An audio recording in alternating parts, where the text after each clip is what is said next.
Don't you worry. Where did my speaker go? I'm going to start recording anyway. All right.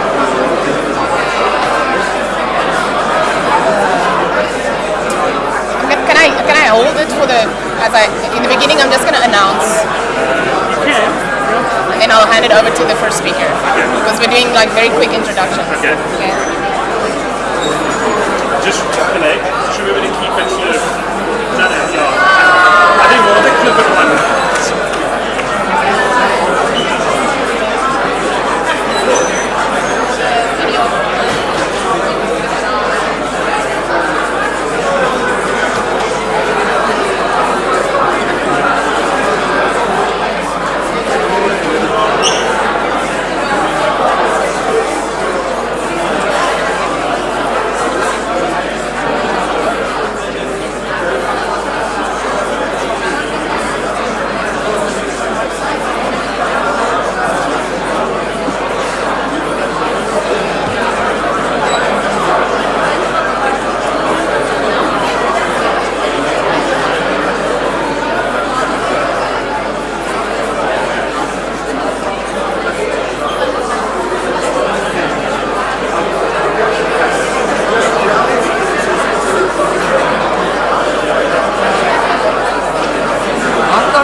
Hou nie op nie.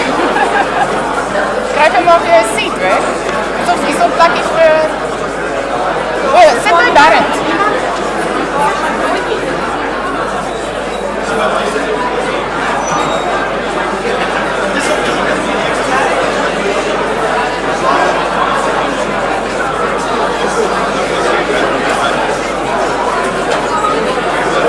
Okay, so we've got a full screen mode, so technically what you're seeing there is there, but technically that's what's going out.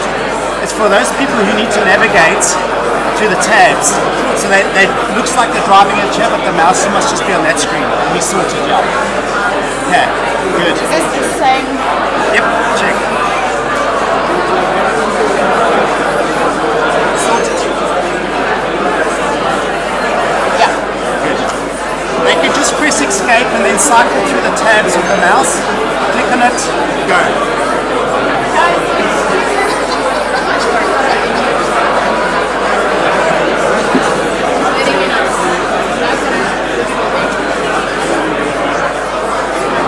Shall we start? Can we start? Okay. Good morning. Good morning. Is everybody in? Give or take. How was yesterday for you? Amazing. Did you like it? Should we do this again? Yes. Yeah, okay. We'd love your feedback. We're not doing it for ourselves, we're doing it for us. So I'd love your feedback on this session. I'll give you links to fill out and help us make it better. So today we are doing 2 sessions. I just want to go through housekeeping, and then we're going to have a very lucky time with live demos and outcomes from our experiences yesterday, and also a bit more detail on what is BIM for you. Okay, general arrangements just to get going. Again, thank you to our sponsors. If we didn't have sponsors, none of this happens, so please say thank you to them. Baker Baines and Modada, we're very grateful. And our secondary sponsors, I hope you engaged with each of them. They're passionate people, not just abstract companies. It's human beings doing very cool work. And I'm sure you've had a good time meeting all these people yesterday, and I know they've met you. So, and there's a lot of business happening. So I'm very proud of you guys for engaging. Please continue to do so. The community is a learning community. We're all on this journey together. Thank you very much. Again, we'll be live streaming this event. It's on YouTube. It's a recorded event. We're not recording you, we're recording us. So send to your friends and family. You can refer back to it if you need to go visit it. Here is a link for you to do so. For newcomers, there's coffee outside. You can't miss it. If you are more hungry, go to the campus restaurants, spoken to students and architects. They can help you around. There's restrooms on the far side of the building. It has a sign like that. It's unisex restrooms, so just be mindful of that. And with any oopsies, exits are down where you came in, outside the building, and at the back of the hall. Shall there be any emergencies? Which there won't be, right? No. All right, today we have a really awesome lineup for you. And as you might have noticed, this is not just a discipline thing. It's a built environment thing, right? And it's really important for us to become aware of each other's roles in this massive ecosystem we call cities, buildings, and stuff that we live in, right? And for that reason, we've got speakers coming in from all these perspectives at different scales, national to project. We'll start with South African property sector. They will give us an overview. We'll go into the nitty-gritty of BIM from Modena. Thanks, Michiel. And then a really cool event, which is the outcomes of our crazy idea of how to live scan and BIM Bouwkunde. I haven't seen it myself, so I have no idea what to expect, and I'm very interested. We have some winners from the scavenger hunts that we'll talk about, and then we'll take a little break. This break will be short. So it's outside, come back, find your seat, let's go on, so that you can go back to whatever you're doing in your day job. After the break, we'll talk about the governance of the digital built environment from a couple of perspectives. And then for you, we've got a special speaker, especially for young professionals from AECO. We're very excited to have you here, Digital Lead for Europe and Africa. I'm not sure how you work that thing, but Shamima is going to talk to you directly about what you can do with your career in this space, and we're very happy to have her here. At the end of the session, we'll have Q&A. I'll facilitate that for you, so hands up, we'll talk on questions and ask questions, dumb questions, smart questions, it doesn't matter. Okay, so we also would love your feedback. I'll have this up at the end as well, a survey so that we can improve the session. We want to learn from you. We want to find out what's interesting and useful and so on from you as well. So you can either fill it out right now, and I'll also put it up at the end. Please help us help you to improve everything we're doing. Okay. So with that, I'm going to hand over to Dr. Letitia Cook, who's from the Department of Real Estate, to just introduce our next speaker to us. And we will start our journey for the morning. All right. Thank you.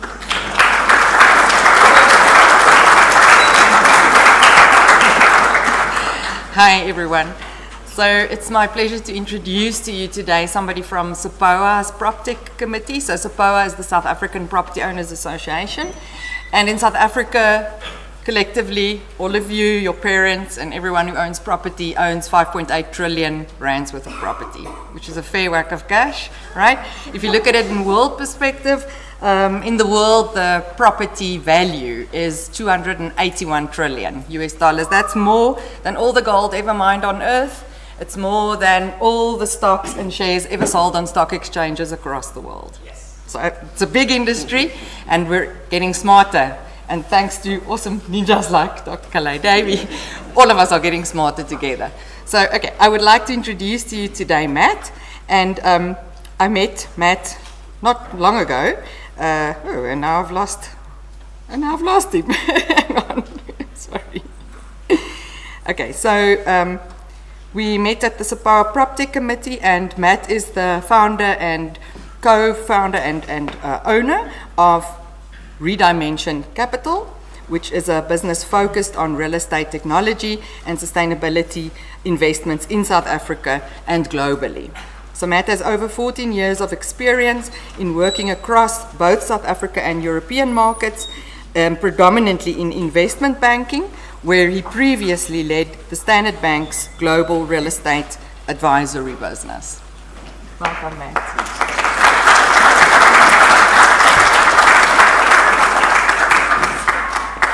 Put this thing on. Perfect. Good. Morning, everyone, and thank you for having me. Thank you for the introduction. If I'd known it was going to be so detailed, I might have dialed it back a little bit. So I have been in the real estate industry for quite some time, mainly in the South African market, but I was in London for around 8 years, but not building buildings, but investing in buildings. So that is my background. So you will know a lot more about how buildings are constructed and about BIM models and ultimately what will become digital twins than I. But hopefully I'll explain a little bit about what I'm doing. I am here to talk about a recent report that we compiled for SAPOA. So we recognized as a business that the South African real estate sector was very slow in adopting technology into their businesses. And we worked very hard with SAPOA to establish the SAPOA PropTech subcommittee, really to broaden the engagement between real estate owners and the PropTech sector, which is really a bunch of technology jockeys who have great ideas and are trying to solve South Africa's problems. So taking a step back, PropTech in its broadest sense is any technology that engages with the built environment, and that goes across all different kind of phases of the asset life cycle, from development through to decommissioning, and all phases of sort of operations, from property development through to, for example, property services and portfolio management.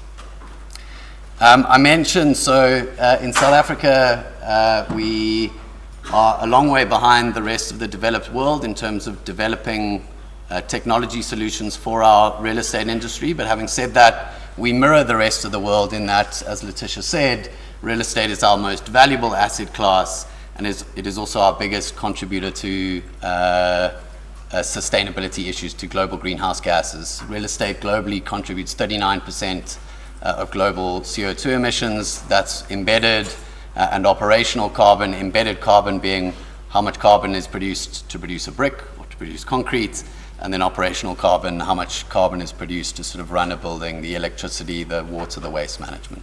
So it's a huge contributor.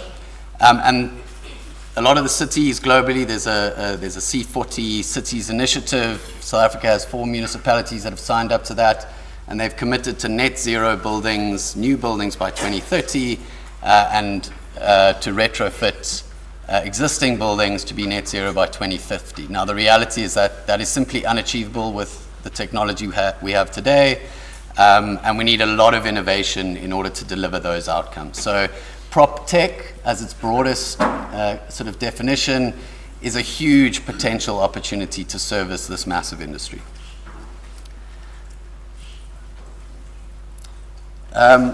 So a little bit on Redimension Capital. So this is my business. I founded it with my business partner, a guy called Peter Clark. Peter used to run the property investment business for 91 Asset Management. And he and I identified this gap between what the real estate sector was doing, looking to achieve, and how it was engaging with technology. And as I mentioned, the underlying entrepreneurs who are creating amazing solutions to service what they perceive to be the sector's problems. But there was this disconnect. And a real challenge in allocating capital to these companies to be able to develop the solutions and grow their businesses to service enterprise-grade clients. So we spent close to 2 years engaging with the real estate sector to understand the challenges.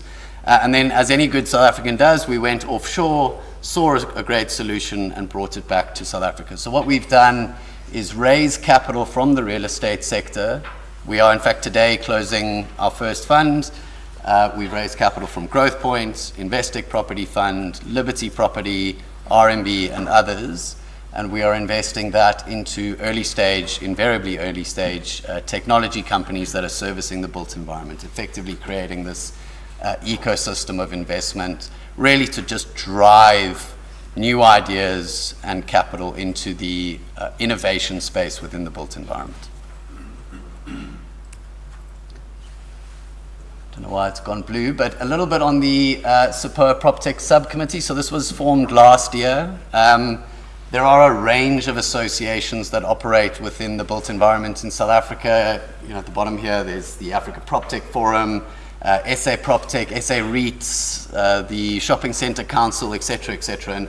And when we were forming this subcommittee, we really wanted to make sure that we had the collective buy-in of those associations such that the messaging for the sector wasn't lost between the associations. So the SAPOA PropTech subcommittee has representation from, for example, the Green Building Council of South Africa and SA REIT sitting on it. So it really acts as a kind of holistic organization that is looking to achieve three fundamental goals.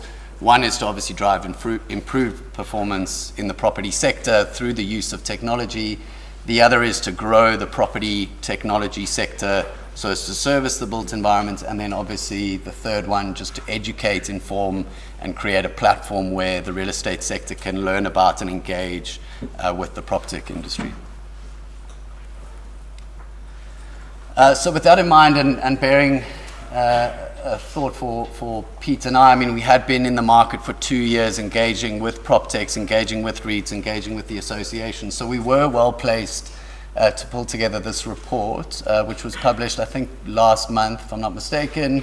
And it really pulls together all of those discussions, all of those interactions, and all of our research into a holistic document. It is high level, but that's the stage at which we are looking to engage with the sector. A lot of the sector, when we started our journey, talking to some of the CEOs of some of the largest listed REITs in the country, said, well, what is PropTech? So we're very much kind of starting that journey to educate about the opportunity that tech presents to the sector.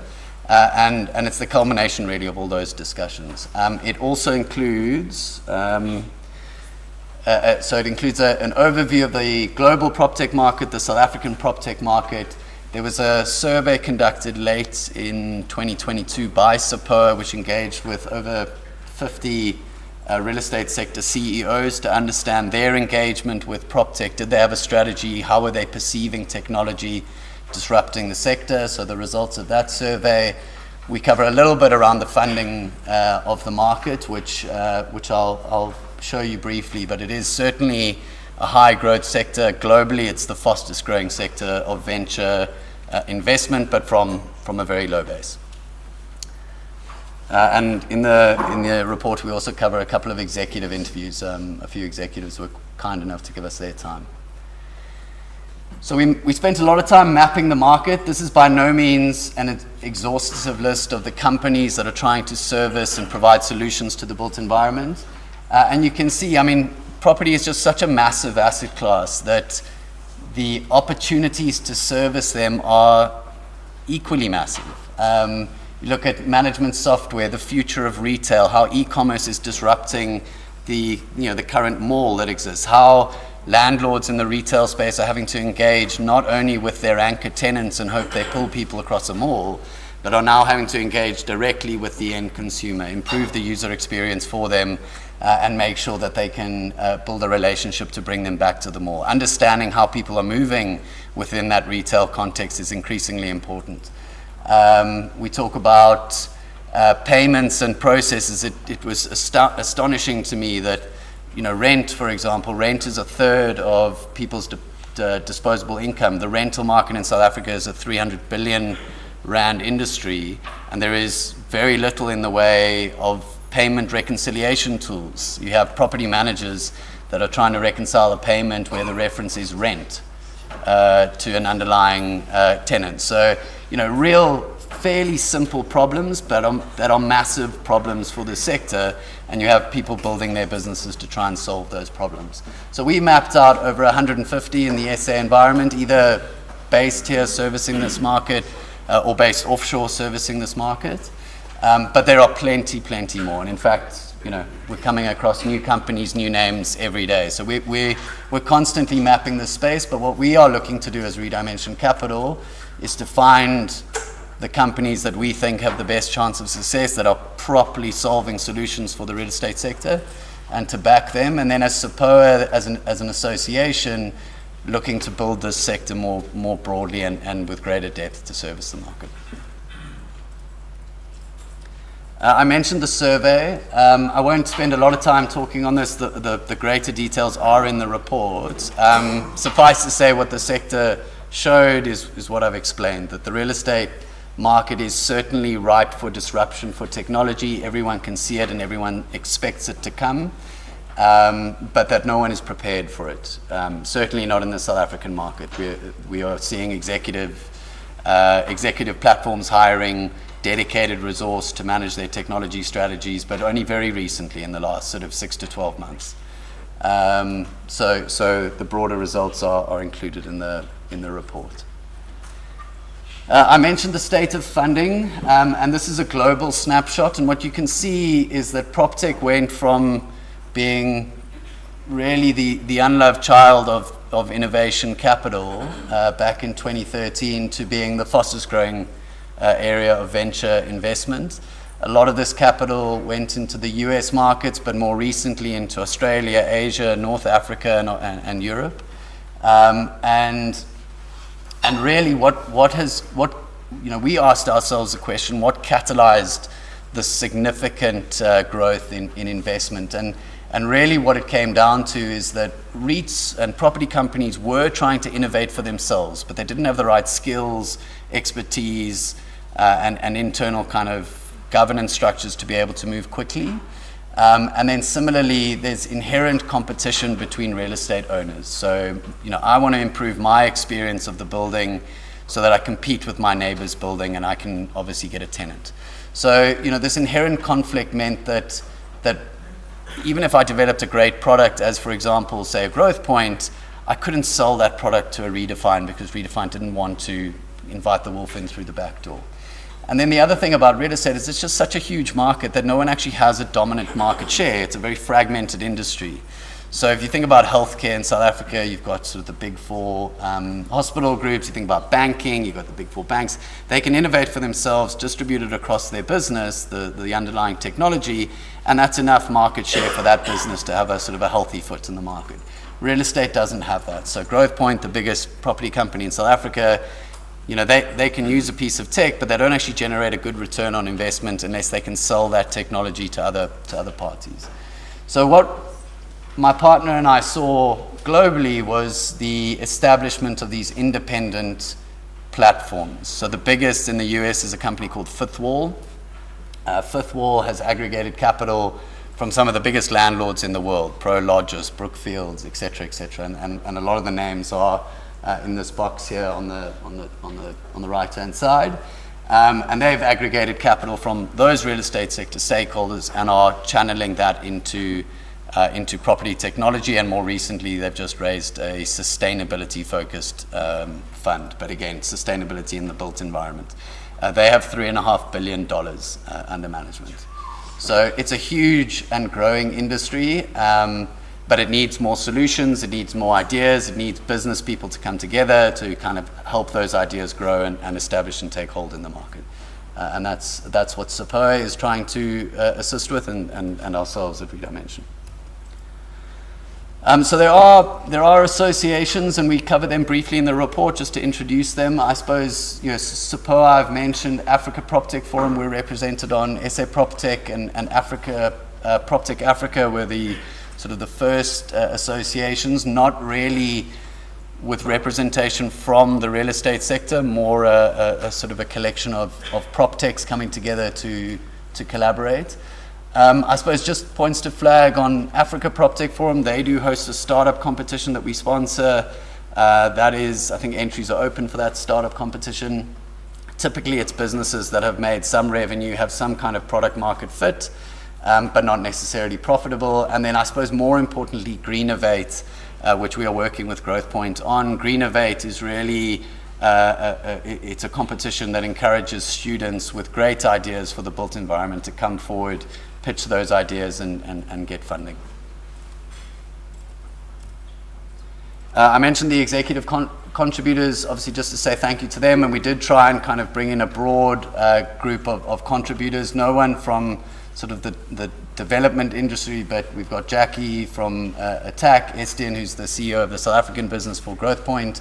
Kundai runs a listed equities investment business called Sesfikile Capital. They only invest in listed real estate. Lawrence Rapp runs Vukile, which is a sort of a rural retail-focused REIT, and then Galetti is one of the fastest-growing local brokers. John is the CEO of that business.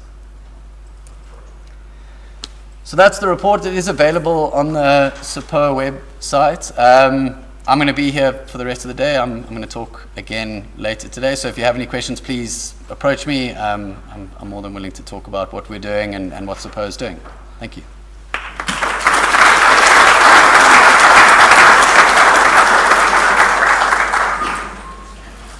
All right, thank you so much, Matt. Please reach out, ask questions. There's a lot of opportunities. Plug in. Showing up is half the job, right? So now we're going to move over to probably the smartest man in the room about BIM. No. Is it not? Is it You've not? got Richard, you've got, where's Rod? Okay, one of the smartest men in the room about BIM, Michiel. And if you've ever been to Modena on a course or for training, or even in our classrooms, you probably met this guy. And I'd like to maybe introduce yourself so you can tell your story. And he's going to talk to you about what is BIM, but no, really, what is BIM? In much more detail than we covered yesterday. Yesterday was an overview, and he's going to fill the blanks. All right, thanks, Michiel. Clip it in, yeah. Okay. Actually, it's the first time I'm actually presenting in a lecture hall for students. But teaching for years, and it's the first time really doing it. It's like so a little bit of history. I actually studied architecture at TUT, so the better university. I've been practicing for about 11 years now. I still practice on the side. I've got my professional number, so I'm actually quite actively involved in doing what architects do. A few years ago, I started working at Modena as I was tired of clients in the industry, and then I kind of got it really stuck into technology, BIM, and kind of the future of where this is and the impact it can have on the industry. Naturally, other way, because it's a university, I felt like I should put a little bit of history into it. So BIM actually started in something like the 80s or 70s by Charles Eastman, kind of deemed the father of BIM. And that was more or less the time period when computers came to be. Not the personal computer, just computers. So he looked at it and he built one of the first, call it BIM systems back then, where you could have a wall, three-dimensional, and you could actually pull data off it. And that's where the core concept of BIM starts. And actually that's what I'm going to delve into today. So it might sound a little bit of simplified in terms of what it actually BIM is supposed to do and what guys are talking about, but it's really the starting point of what is coming to follow by all the other speakers today, what you guys learned yesterday, and kind of what the future should understand and not forget. So there were some outcomes that he was talking about when you start bringing in 3D concepts, is improved communication and collaboration, accuracy and efficiency in design and construction processes, and reduced cost and improved quality of buildings. I mean, funny enough, this is topics we still discuss today, and this was back, 40 years now, right? It hasn't changed much. So, what the heck is BIM then? So, it was mentioned before, and it's in the booklet, but I always like to make everyone aware of it. It's not about the building. BIM refers to all built assets across the spectrum, from the smallest element to the biggest component. And as a quick example, I was doing training this week actually with Saint Gobain on how to do sustainability calculations with BIM files, doing carbon emissions. So it's BIM goes down to a product level. It's not about just the bigger picture of elements. So, but it is more than the models itself. Yes, it started off with the concept of models can solve a lot of these problems, when Eastman kind of started with his research and processes. And as it evolved over the years, more and more people realized, yes, the model brings a lot of value and a big part of it, but it actually goes back to other elements of it. You need to look at the non-graphical data within your files, within your project. And then on top of that, the ISO brings in documents. So it's actually kind of, we reverted back to the process of saying, build a fancy model, put all your data in there, and then give us more drawings as well. But that is the cohesiveness of what it is, because in reality is you cannot put everything into a model. You can't put a whole life cycle assessment into one single entity. There's various other data forms that we do need to put together to give this cohesive plan, this cohesive environment we're working with. So let's dive a little bit into it. 3D makes the world go round, right? We sell it, we preach it, and we always feel that is the go-to thing. 3D movies is better than real life. But the reality is that's just the starting point of what we need to do. Now, as we progress into learning how to develop these 3D models, you will reach bumps everywhere you go, from point clouds to file conversions to different softwares. And that's where the biggest challenge comes with your 3D world, is this collaboration on the different file formats. Okay, so take that into consideration. It's not as simple as, yeah, I've got a 3D model, and that's it.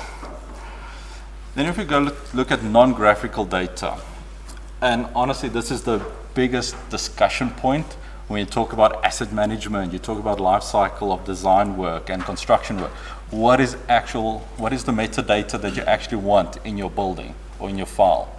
This goes, it's a wide topic, but this is really the idea, is to be able to select an element within this 3D model and understand the metadata that's pulled from it.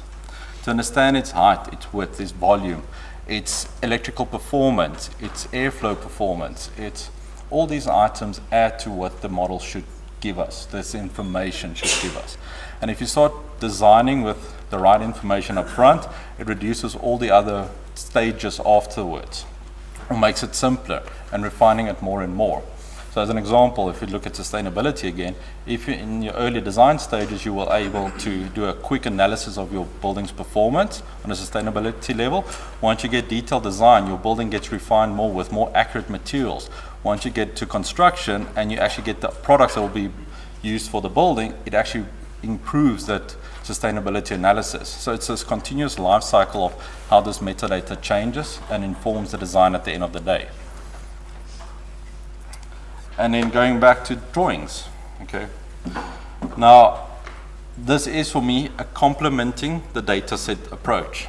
It's not a document first approach, it's a document second approach when I talk about construction drawings.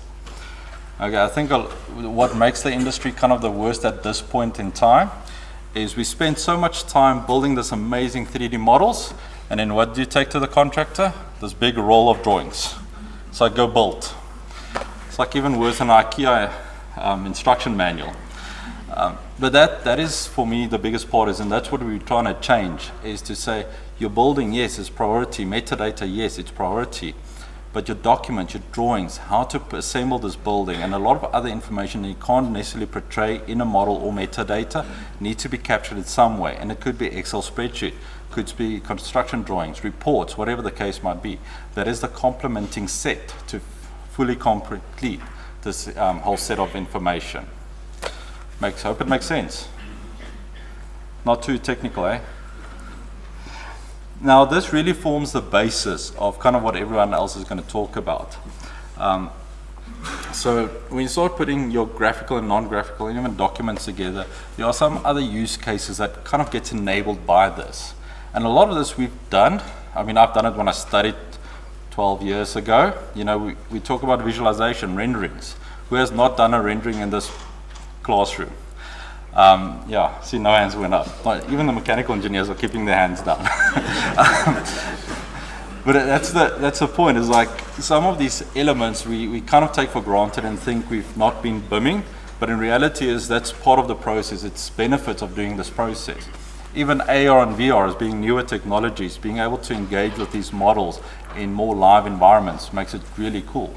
Simulations, more on the engineering side, being able, and also sustainability, but being able to kind of run planning, cost management, program planning, all these other elements. It's really starting to talk about the benefits of adopting a good BIM practice, starting with the model and the data associated to it, and in analysis, and then ultimately leading into maintenance. The big talk about ISO is why we want to start from day one with the right build-up of the right information, basically ultimately takes us to this asset management handover. And you guys heard the cost of it, the value of the building industry. It's really immense.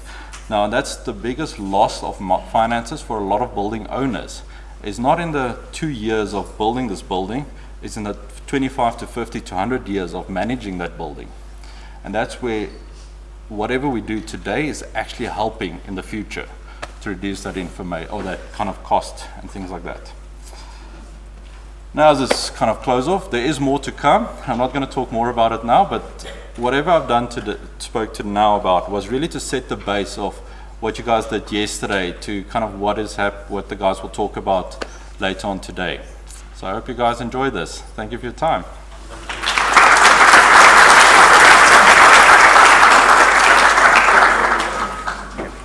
All right, so if you have questions, ask. Go to Moderna, go to Baker Baines, go to any of our sponsors. Find that guy, ask him the questions, plug in.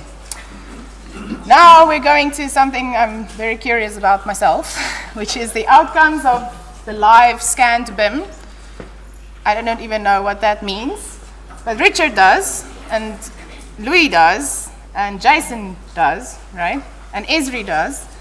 And they're going to show us how they BIMmed Bokende. I don't have an invite that. It's a bit of a hack. Start a meeting and I'll join. Yeah, let's do it. We also we pulled it together in a day or two. Meeting and I'll join. And the point of that is to show you that it's possible, See if I can. even though it's Can I rough just and add? ready. Can I? Yeah. It's about useful, not perfect. And I think a lot of BIM work is about useful, not perfect. Useful for someone else, not for you. And everything we talked about yesterday is forward-looking. Right? BIM is serving the future, not documenting the past. It's not really about that. So while these guys are figuring out the tech, are you still okay up there? Does it make sense? Cool. Any questions? Launch in a minute. Any questions we can try out now? Hands up. Who wants to ask? As well. Did it send it to email? All right, then I'm going to hand over to Richard. Yeah. Michiel, you don't want to, you want to ask your own question. Teams. Let me see if I can just dial it in. Okay, they are dumb questions, Michiel.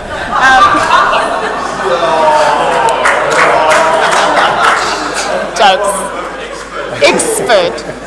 All right, I'm going to hand over to Richard. I'm also going to join you because I'm curious about this.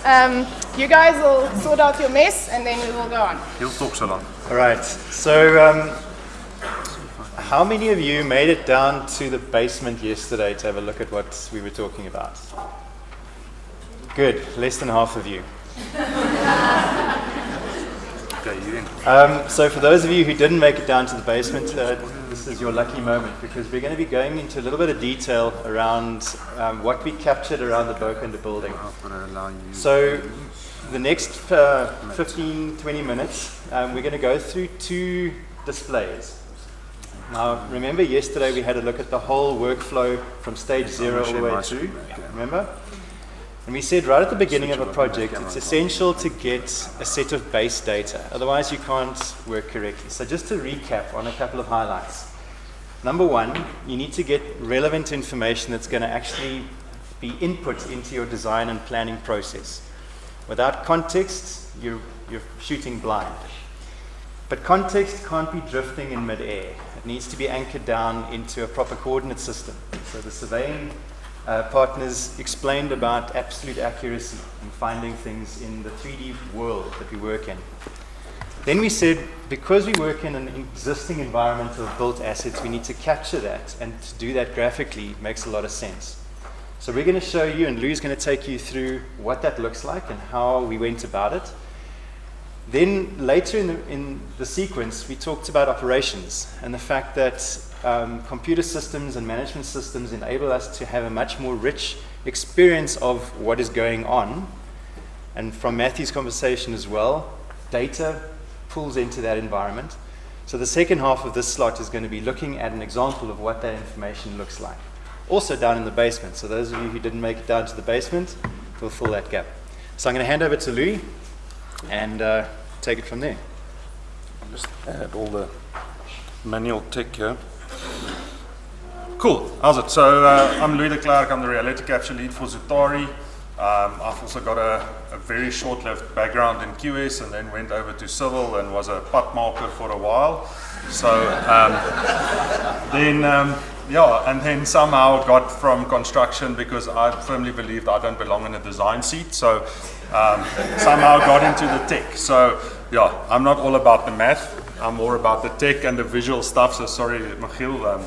But I've, in the meantime, seen the light and also now very passionate about information and what the tech can provide us. And those of you that were here yesterday, the camera, will remember that some surveys, when they spoke about it, we talked about coordination, and basically any project where you start, that's the important part. If you get that wrong, everything else is going to be off, everything is going to be in the wrong place.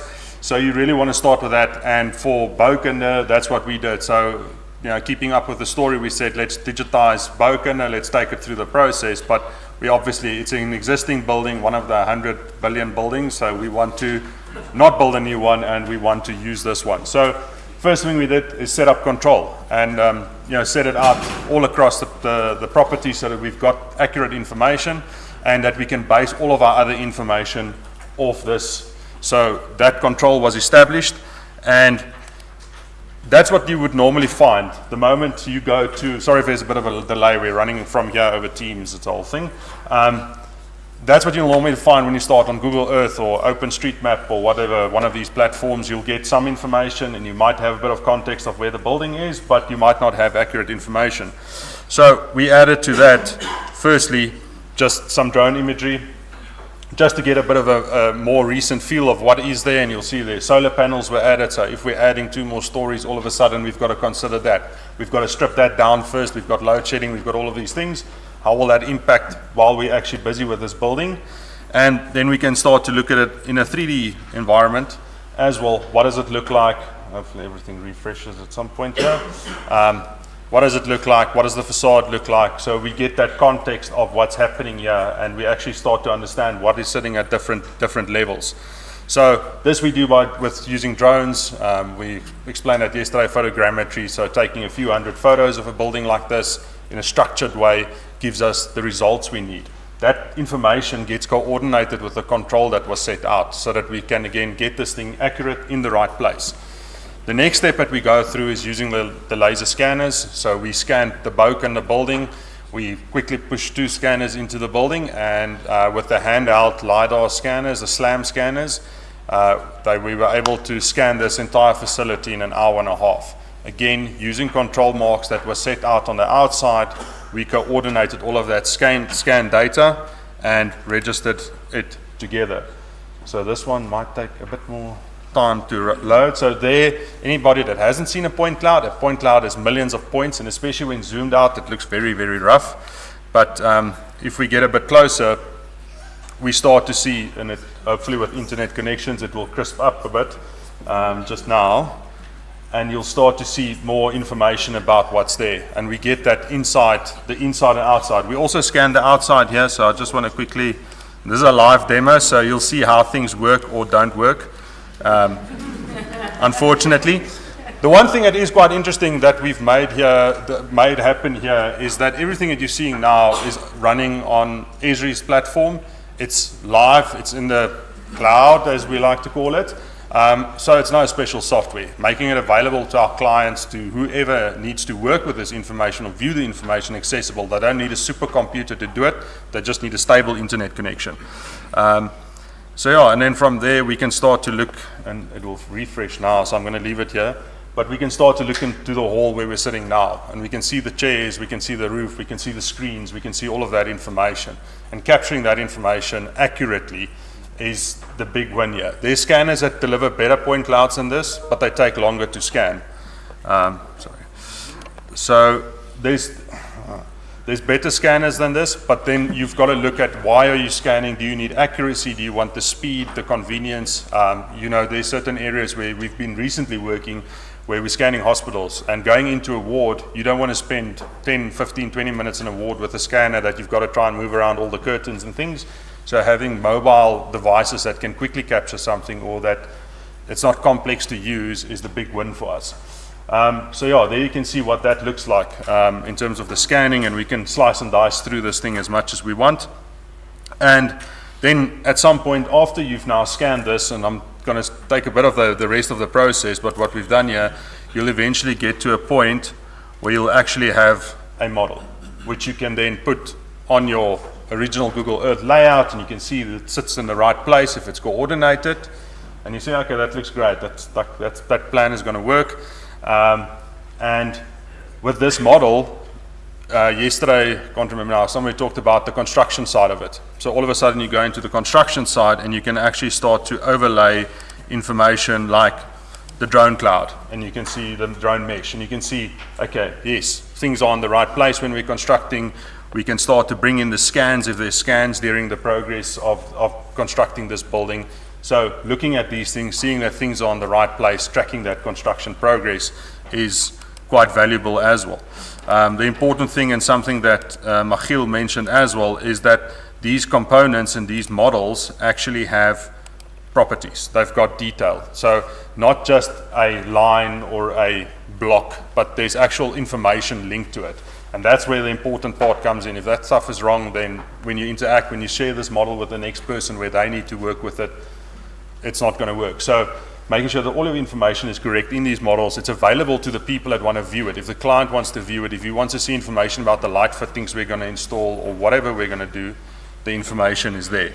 And we were able to federate all of this information and view it all in one space. So, and that's obviously, there's a lot of value in this, and specifically buildings. And then we can actually eventually take this to, let's say campus level or city level, and that's where we would want to go eventually. So one of the challenges that we a lot of times experience, and especially with some of my colleagues that's more not so much building focused, but more on the rest of the disciplines, is that the moment we say the word BIM, so building, build, they go into, it's not applicable to me, it's not relevant to me, I don't deal with buildings, I just design roads, or I design bridges or something else, but it's not a building, so I'm not interested anymore. And for me, that's not really where we want to go. So if you look at something like this is a road section, it's part of the N2 Wild Coast Road, the new N2 that's going to be built leading up to the Msikaba Bridge. Some of you might have seen some stuff in the news that's got massive pillars. It's quite impressive. Go Google that bridge. This was just post-COVID, and we had to figure out, how do we do this? How do we now share information with contractors where they can't travel? So when I say post-COVID, just past level 5. They can't travel, there's no places to stay here, there's lodges like an hour's drive from there that's got maybe 3 or 4 rooms, so it's really a challenge. So myself and Richard sit together and we figured it out, and we said, okay, we're going to build a virtual site tour, or a virtual site visit for all of the contractors that now needs to bid on this multi-billion rand project. So again, like I said yesterday, flying cameras is what we're about to get information. So drone wasn't going to cut it here, so we got a plane, hired a plane, got somebody else to fly it, we didn't. And so we fly drones with those pilots. So then we got them to fly this area for us, and we then had some great imagery, and that's all cool, but we also had a design. And what is great about this design is that this design is like, and it's not a model, but it's got the same kind of information. So if we zoom into this and we start looking at it, the contractor can click on a line, if it will click now, and it's also got properties, which is not loading for some reason. So when you want to show somebody something, then nothing works. Yeah, now it is not loading, so we're going to have to refresh this thing. Sorry, it's hibernating computers and stuff. So these things also have properties. If you click on the lines normally, they'll tell you it is a 150 mil yellow line, or it'll tell you what the white line is, or that it's a drainage structure, or whatever the information there is. So having that information on a model like this makes it available to the contractors, available to people to see what is going on here. We can, at the same time, the spin-off, what the benefit of this specific thing was as well, that when you start to deal with the community, you can also, they can see how this project affects their property. Because again, like Michiel said, printing out a roll of drawings it's very difficult to communicate that. If you don't understand the role of drawings, you don't understand what you're looking at, you don't understand your property's boundaries, how is it affecting your house, how is it affecting your entrance, all of those kind of things. So here you can see there's some properties about that line, which makes it easier for people to understand. We can see where the alignment is changing, where properties are affected, so that guy that owns that house can all of a sudden see what is the effect of this on my life and how is it going to affect me, making stakeholder engagement, all of those things a lot easier, because those are real challenges in this world at the moment. You try and build anything and you see how you deal with communities and people that want to understand what are they getting out of it, but also how is it affecting them. And especially in environmental areas like this, where there can be quite a big impact. Do I still have time? Yeah. Okay, cool. So that's the one part. We can start to look at things like construction monitoring as well. So once you actually get into something, we've added a few more to that 100 billion buildings here. This is the Ford factory, so you've got Ford, the old plant on the left and the new plant on the right, where they're building the new Rangers. And we also did this and said, okay, well, let's do it. And I'm not going to open every week, because then we're going to be here for a long time. But let's start to look at how does the construction change over time. We can start to compare what was there, what's there now, and we can track information about this. There's one example, but I don't think I'm going to get that loaded up with all of the internet. And over time, we can share this information. The benefit of going visual with this kind of information when you're running a project is you might have clients sitting in different places. So you might have clients like we had here sitting in Japan, in America, and in PE, all involved on the project. And all of a sudden, we can collect this information at 8 o'clock in the morning, and by 3 o'clock in the afternoon, they've got the latest version available to view, to see what the progress is. When you sit in a site meeting, when you talk about something, when you use things like 3D imagery and you run something like open space, or you've got a scan, or you've got a drone model, that information becomes a visual aid in that meeting. You don't have to take 25 people, try and mosey through the construction to get to a point to see something. You open the imagery and it's part of the record. We've been recently part of projects where there was disputes between us and contractors about work. And our one director there said, that's fine, let's leave it there. And Jaco mentioned this from Open Space, mentioned this yesterday as well. They pulled up the 3D imagery, and the contractors said, it's fine, leave it, because they knew. So, but it becomes valuable in terms of measurement here. Having a viewer like this, having ballpark measurements as a QS to say you're getting a payment certificate from somebody, being able to log on to something, measure an area and say clear and grub, yes, it's there. Demolishment of something, yes, I can visually see it. I can see progress of things being installed, and I can pay you for that. And you can verify that without trying to walk around, or stockpile measurements. There's a lot of places where this kind of information, when you start doing construction work and moving into that phase, is valuable. But you need to understand why you're doing this, what information are you capturing, how are you capturing it. So it's about planning. It's not, and this information can get quite a bit of a mess if you don't manage it well, that Dropbox that Richard mentioned. So having a plan of how you're going to store this information, how you're going to transmit this information, what's your environment you're going to store it in. Because if we start emailing these photos around, who's working on what version. So collecting all of the information in one place is where the value in these kind of things sit. I wanted to show you something else, but for some reason Autodesk is not wanting to sign me in. So yeah, but that's basically my story for today. We're going to flash a QR code onto the screen at some point during this morning. I don't know when it is, but you can scan that QR code. You're going to have a bit of a different version of this viewer that I had on the screen. It unfortunately doesn't have the slicing tool in it, but you can look at the point cloud and navigate through it and look at a bit of the information and just see what it looks like for yourself. And you can try and find some of the modeling mistakes and the things that's there. There is a few fun finds there. We didn't make it, it was just like that. But yeah, thank you very much for your time, and I hope it was interesting.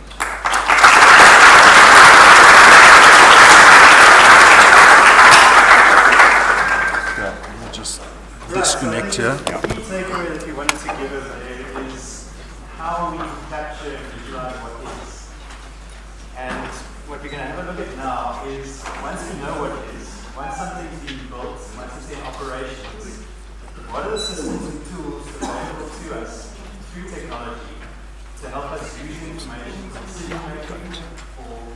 functions, and essentially getting the most value out of the assets. So I'm going to hand over to Rudolf to take us through how this might look for a facility like the university. Yes, thank you everybody. Yeah, it's me again. You've seen me yesterday, and some of you visited us yesterday in the basement, and you also played that Jugi game. So I think we had a fun time doing that. I think what I want to link on what Louis said about this place of where we've got everything collected and everything stored in kind of accessibility of all this information. So what I want to show is similar what I showed yesterday of University of Stellenbosch that we did. It's kind of a platform where you can have access to all these different applications. It may not sit in the same cloud, it may not sit in the same service, but this is a place where we can collaborate and we can bring everything together. So we created this kind of just an interface, and this is using the Esri's Experience Builder software. The university has access to that the software, and please have a look at it and contact us if you want more information to the type of things we want to do. So as you can see here, we're not managing all the different stages that we did. We just decided to use plan, design, build, and operate. The building part, the construction part, Louis looked at quite extensively, so I'm not going to go into that detail. I just want to show you some of the examples. So just as a bit of information. Oh, sorry, it's on the wrong screen. There we go, you should be seeing it there. Okay. Great. It's still not clicking. So you should see a little, let me just... Sorry, just read at the side. There we go. Okay, so you'll see all my handprints. So, there we go. Okay. Yeah. Nee, ek het hierso kyk, is dat? Okay, there you go. Okay. Okay, so this is just a little intro information. So as part of this platform, this application, you can build all these kind of info buttons and info things, and you can see you can build a little bit of animation in, so it can be really interactive and informative as we use this. Have I gone out again? Ah, there we go. Okay, so the first thing we want to look at is it's a bit sticky. Okay, so there we go. Okay, so first thing we're looking at is just from a planning point of view, where's the campus? What is around the campus? So we can see here, when I look at the legend, you can see the different parts of the campus, and also I can make a 3D view of it, so we can see all the different facilities, the road infrastructure, the non-motorized transport, all the information, the movement network, everything that is being collected around the campus. And furthermore, we can also bring in all the buildings. Now, these buildings was done by the municipality, by Tshwane Metro, through LiDAR, and you can see there that we can see the buildings. There's the Bokende building as well, and all the other amenities, parking areas, and carports, and everything around it. Also some electrical information like transformers, substations, and so forth. So all this information gives a planner a good idea of what is around the building, what is at the building, and so forth. But sometimes you need more information related to what the municipality is planning. So what we can see here, I've integrated with the city's spatial development framework, spatial development plan. So I'm just going to click on that. It will load then the MSDF, the Metro Spatial Development Framework, and it's going to hopefully load soon. This is a live link to the Metro's data set. They're also running on the Esri platform, so you can see here the different color codings is the different spatial development frameworks, and there's the legend on the side there. I can also view that in a 3D view, and we can see that these blue lines indicate the educational land use, and then all the other different types of land use. So immediately I can see what is around, what am I planning. Furthermore, we can look into the road plan for the metro. So there's definitely different roads that are being planned, refurbished, resurfaced, and those kind of things are part of the municipality's plan, and we can overlay that on the view as well. So we can see the integration here. So other things like Department of Environmental Affairs, if you want to do an environmental impact assessment, that information come through as well. So this is a kind of an entry portal into all this kind of information. So further, we can also bring in the Chief Surveyor General's data. We can see here these green lines. It's not coming through too much, but the green lines are all the different property boundaries. So there we can get at least the SG number, so we know what the Chief Surveyor General number is. We won't be able to see any ownership data because that's at the deeds office. Hopefully in the future we'll be able to bring that in as well. So you can with one click see property, size of property, ownership, valuation, all those kind of things will be able to be realized in this one view. You can see here we've got different color coding, farms, portions, holdings, public places, urban, streets. There's even some servitudes. Everything's available at different scale levels. As you zoom in and out, they'll be superimposed on your map. And you can use that for planning as well. Especially if you want to see new developments, conversion of informal settlements to formal settlements. You want to see where the movements are. And if it's in line with the spatial development plan of the municipality. Okay. So the next part is linking on what Louis also presented. So we're just showing that I can bring in that same view of that scan into this interface. So quite easy, be able to then navigate. And as the scan refreshes, you'll see the more detail coming through.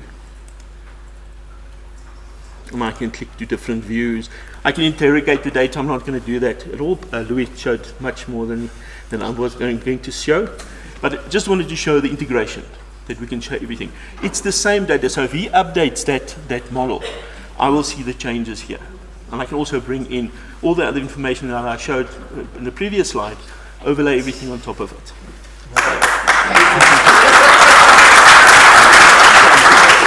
Okay. So I just want to get my bearings here. Yes.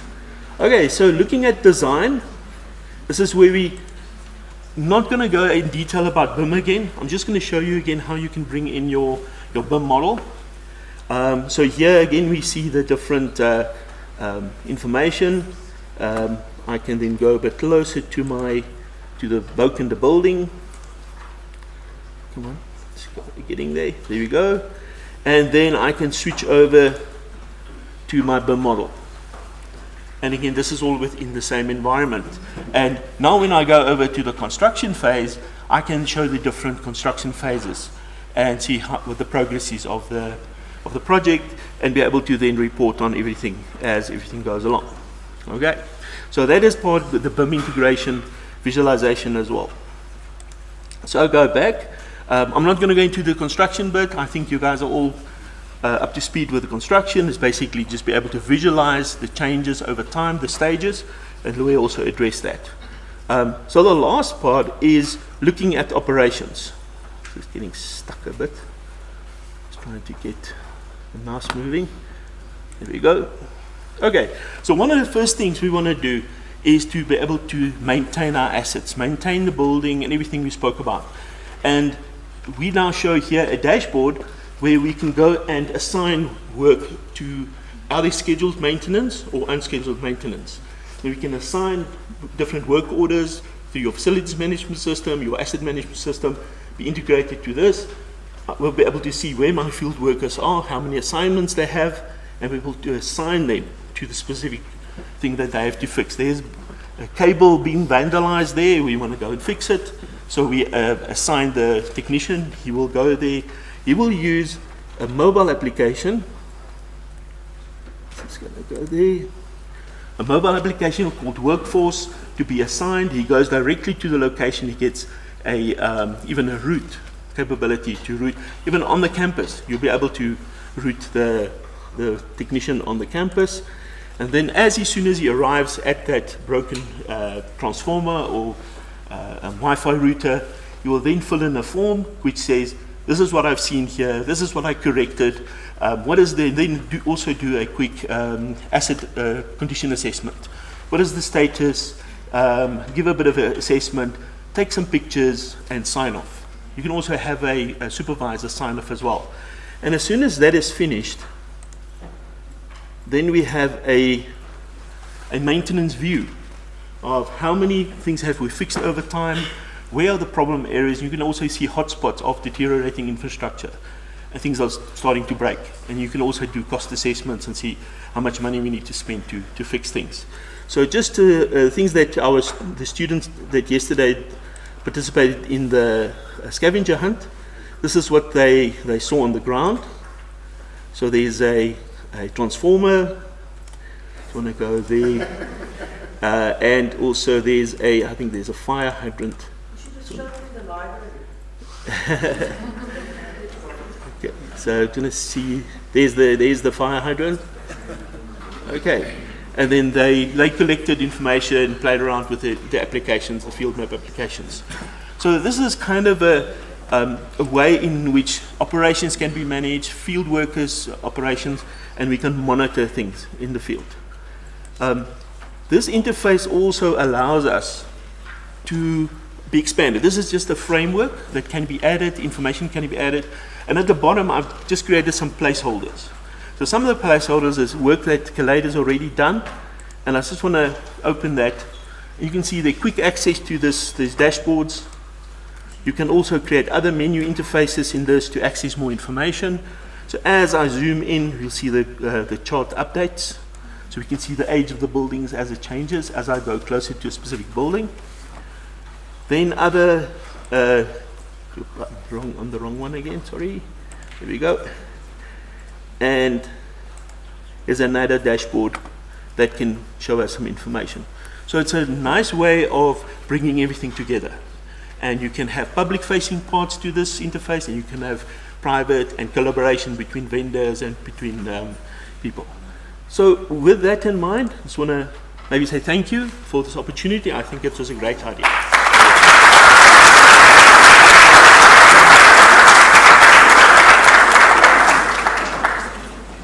So great. Real did half of the job I was supposed to finish this year. Who was in first? Is any first years here? Any first years in the room? Do you guys remember the building mapping you did? Do you see how it's coming together? Right? Was it difficult to do that? Oh, shame. A lot of walking, huh? Do you see? 3 hours. I want to give you a bit of scale and context.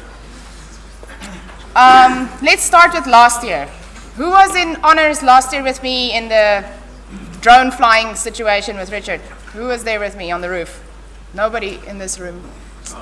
Oh, that sucks. Okay, so last year we did that campus map, right? The 3D campus flight that we saw.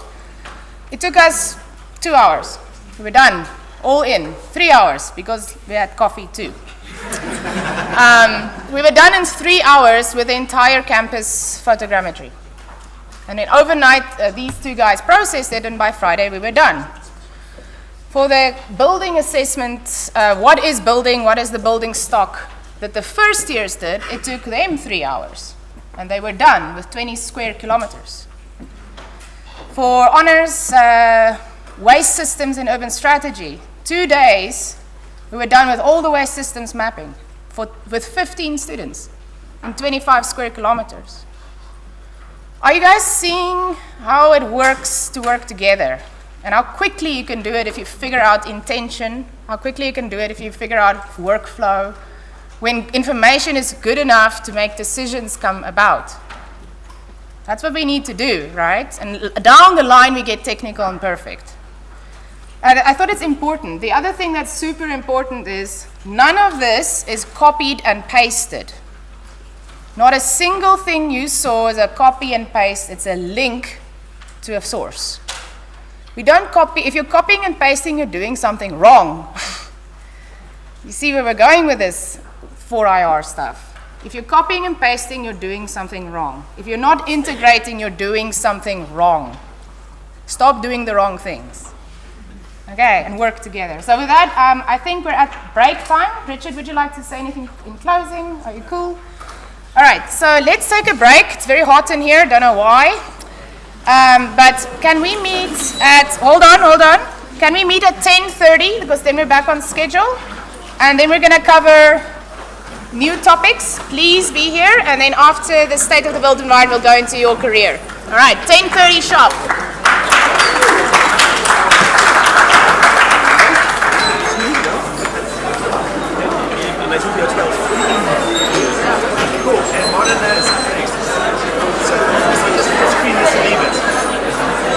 It's right here. Huh? It's right here. I haven't seen it. Oh, yeah. I don't know. If he's not here, that's fine. I'll just Just cover it. stretch mine because I'm covering ISO. Everything is bulleted and listed, so. Donkey. Jy's 'n goeie entertainer. Jy wil die partytjie join. Are you leaving? I don't want to lose my laptop like you. Yeah, hold on to it. We're going to let this carry on. It's still live downstairs. It's fine. We'll cut out the cab. Thank you, Jason. Oh, no. Yes, I'm excited because I think now we can start using this as an educational tool. We've got this stuff. Cool. Hey, welcome. How are you? You well? I wanted to actually introduce myself because we've never actually met, but we've spoken over the emails and second year, third year. Yeah. Yes, how are you? How do you like it? Is amazing. I know. I have no idea how to get that side of campus. Yeah, I've been thinking about all different ways. Yeah, somewhere in the middle. Find a way to make plans.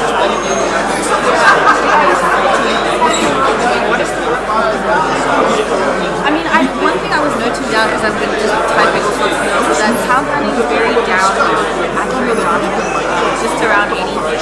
Townships, urban areas, rural areas, we don't have any data. And like with some of these technologies like the open space, drones and everything, huge. I would love to. Because I'm also trying to figure out the role of the town plan. Because I'm hearing architects from East West and urban strategies. I was like, oh, is that my job? Yeah. They come to change space. Yeah. Yeah. How do you use it?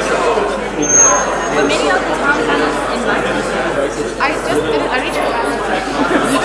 I was and I've just done my roadshow before. I would love to get heavily involved in this because I mean I may not be entirely technically inclined, but I am passionate about it. I mean actually at the moment I work on it.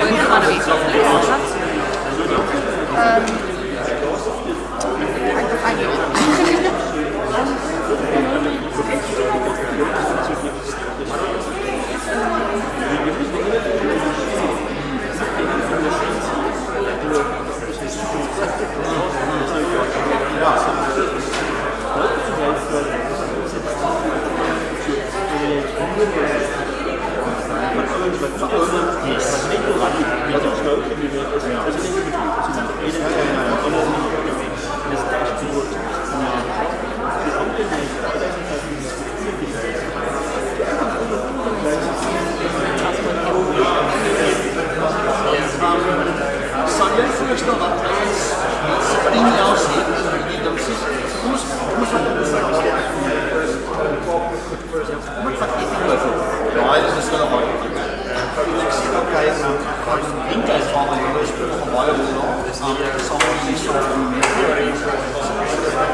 But is that fair to say? Yeah, exactly. Absolutely. So, bottom line is, also suppose presentation. My last vraag is, daar was iets wat jy nodig het in die vir watter areas is het beskikbaar, want ek besef nie dat het oorals beskikbaar is nie vir myself, ek kan nie nou dit ja, isn't it the only way for really good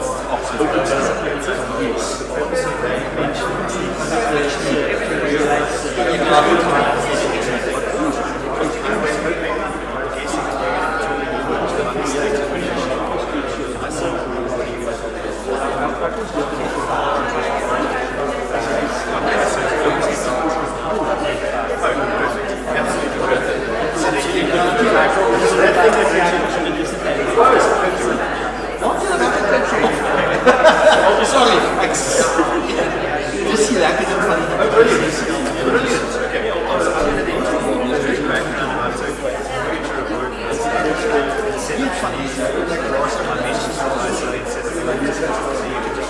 Okay, hoe lang is het?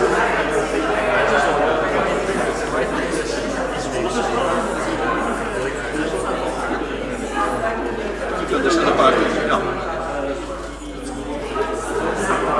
Yes.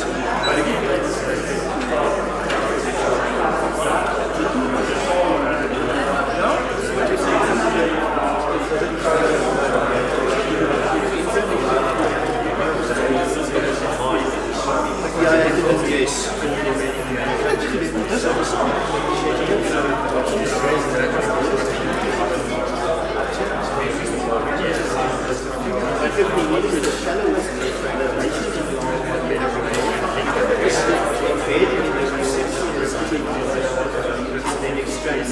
Absolutely. All my sensitive areas that's stop given. See, this one's what for by the way, so just kidding. Dit is ultimately, en dit is wat ons se belangrikste is daar's 'n meerderige doelwit. Eerstens soos ek sê, is om die stiek te skryf en sustainability footing. En as ons lees, alle dinge is baie, dit is maar so nou is in proses. Nie ons industrie te begin emissions met water elektriciteit by so resource efficiency is belangrik.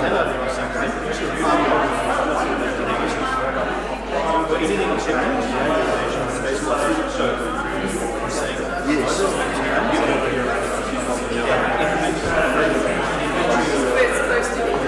Is it of vir industrie? Verskillende industrieë het jy sien daai is al baie waardevoll want ek wil nooit projek die industriële areas Gauteng wil net. En hierdie sou ideaal wees as ek kan inmaak al hierdie parke beskryf ek hulle vir die maak het net nog genoem daarso substansies. Ek vra daarso die substansies. Wat is sy kapasiteit? Wat is die nou op daai substansie? Dis daai data. Maar dit sal ons moet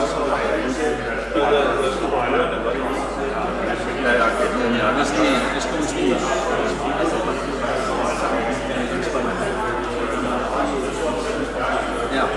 dis yes, ja. Ja, dat ek weet. Ja.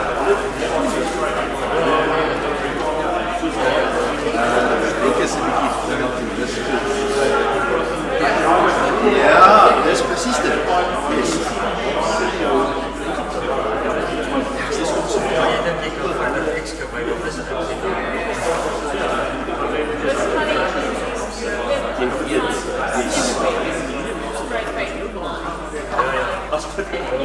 Dan kom je achter waar gaps is. Kijk, yes. So the National Cleaner Production Center meet resource efficiency. So the company will say ICP is resource efficient and clean production. So alles clean production van whatever it is, a maatschappij.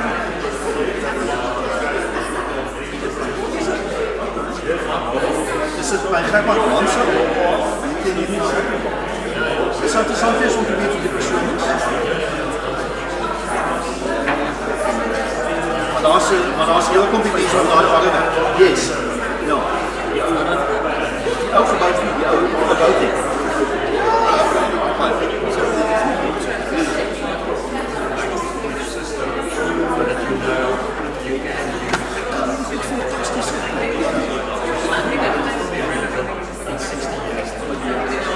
Kijk, ja, ik wil niet rechtig niet. Ik wil ons in staat stellen om daar dienst te doen.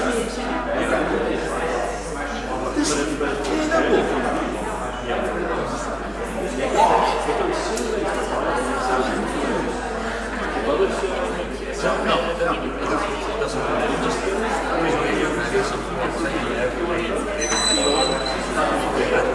Ja, jij moet.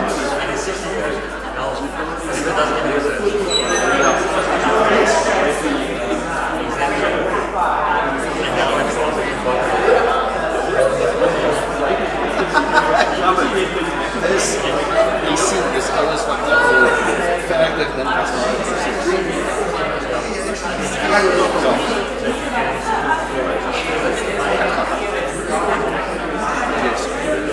ja, ja.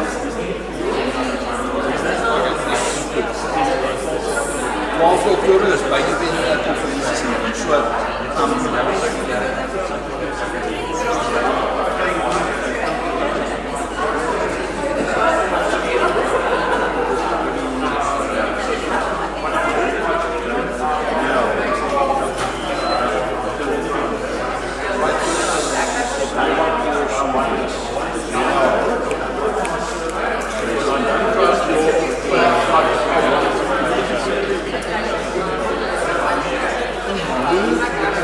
Oké, ik dacht het. Jy gaan my so maar nog. Ek wil jou of hulle jy is soms maar die taakspan vir die ook voorstaan. Okay. Want hulle is dis basies drie van ons. Een nou het is die JC. Ons is besig met die beleidsrigting. Okay. En die nuwe rigting vir industrialisatie en vir industrialisatie oor die land. As plus minus 400 van die plekke in land. So, hierdie goed is krities. Because I did see a Because even if it's the first slide, okay. You put a clip on the screen and go back one. It was okay. It was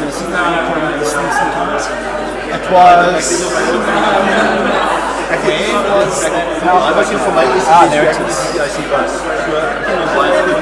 digital twin demo. See that one? There was another one. Okay, let me just go to the share drive quickly. Is it in the share drive I take? Yeah. You might just have to navigate to where the drive was. Share drive. Allerhande planne en die probleem met daai daai is die detail vertel.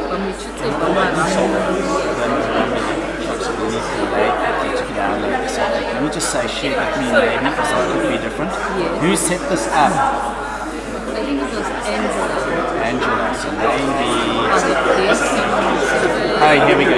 So I want to go into this guy. Show location. Open location.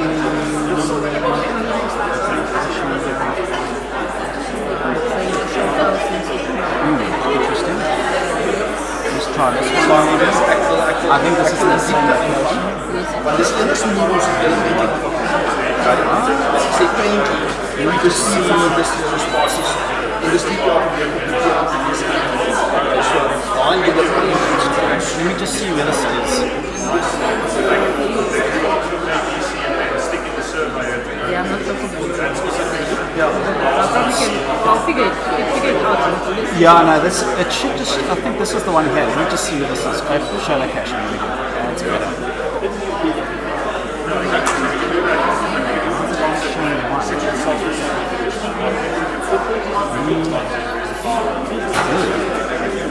I just want to get Calais. Calais? I need to get their PowerPoint. Yeah, I just know because I tried to PowerPoint. So I don't know if they show, they will. Well, they show. Okay, sorry, I was trying to find her document. I'm just making No, they always. Are they in? Yes. Oh, it's in one PowerPoint. Yeah, it's just that one guy. But Okay, sure. I went. Class is averted. So that There's you, right? They will work. Yeah. I just want to. Yeah, I'm just gonna. They're just gonna see pictures of my feet for like 5 hours. Should be fine.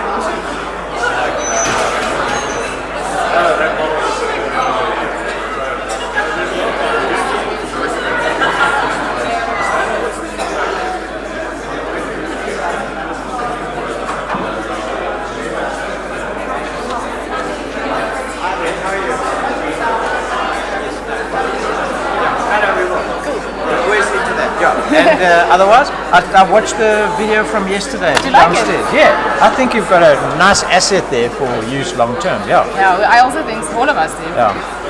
Has the varsity had a look at what you're up to properly? They were here. We got an award. Okay, no, that's good. So the answer is yes. Okay. But it will take time, it will take patience, it will take culture, we develop it. The university facilities managers were here, the VC was here, the dean was here. Okay, so that was a really good Yeah. tail end. My head of department was here, but she's super champion. Yeah. Yes.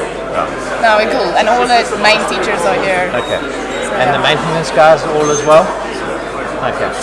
FM for systems engineer was here. Okay. We made a lot of friends. Okay. No, that's Yeah. because I mean I've done a bit of work with Stellenbosch and all of them, and having this level of information available really worthwhile. They are hungry.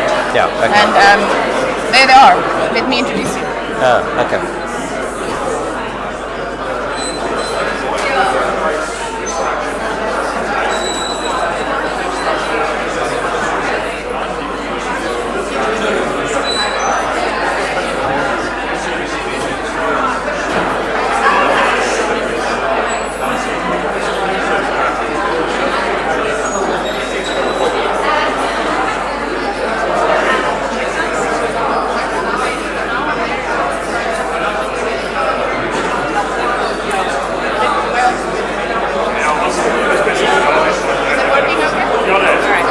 It's got people walking behind the camera. It's like, go up the middle. It's fine.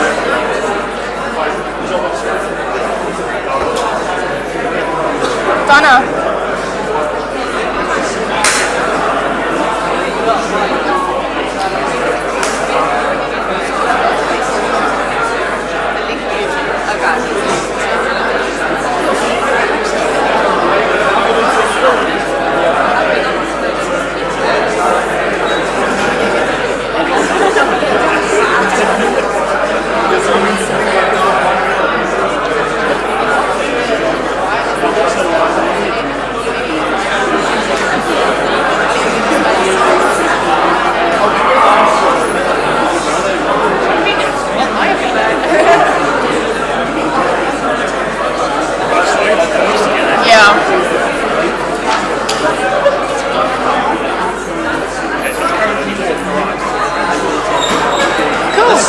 was my alma mater, by the way. Is it? Yeah. Welcome on. Yeah, I studied when they built all of these things. Yeah. They like to hear about the prodigies. Now, when they built this, we were here. Tell them that. Because yesterday we had that whole thing about the age of buildings and how they outlive us. Tell them that. Yeah. Okay. Yeah, no. I'll find it really interesting. We did something cool here, actually. Yeah, no, I think you've opened a door there with a lot of stuff, and I think it's really, really, really important. Yeah. And then the community thing is coming through, which is very important to us. Yeah. But where do I put my phone? Alright, let's see if the students make it. Okay, guys! Hold your friends! Bring your buddies!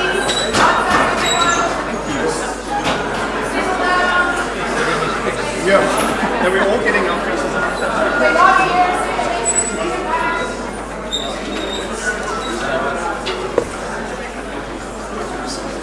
How do I switch this on? Why didn't you just keep it on?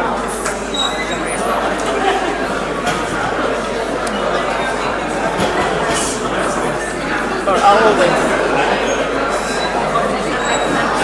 Van totale breinvaart kry. Die goed is so awesome. Wat? Vind je een beetje lekker?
We're doing this for you, for us, and the future of our work, right? So thank you very much. I also want to make a special mention to Professor Christa du Plessis, who's not here in the room today, who's allowing us to talk about this stuff together. So thank you very much, Prof. I hope she'll be here in the afternoon. I want to make special mention to the teachers who are sitting among you, who is allowing this to happen and are passionate to get this going. We're all in this together, so thank you very much, teachers. And then special mention to the Honors RFS group sitting in the front row right there, who have been our minions for the morning. They've been registering you, their posters are up, they've been super troopers, and we're very proud of you. Thanks so much, guys. And with that, I'm going to hand over to Richard and Rod and the final segment. It's going to take about an hour and maybe a little bit, and then we'll be done, and you'll be released. And this afternoon, we're repeating this session for educators with an education focus, and we'll do the case study at 2 p.m. Where we'll be talking about the honors works and how we teach together. All right, so I'm going to sit in the audience. Over to you guys, and have a good time.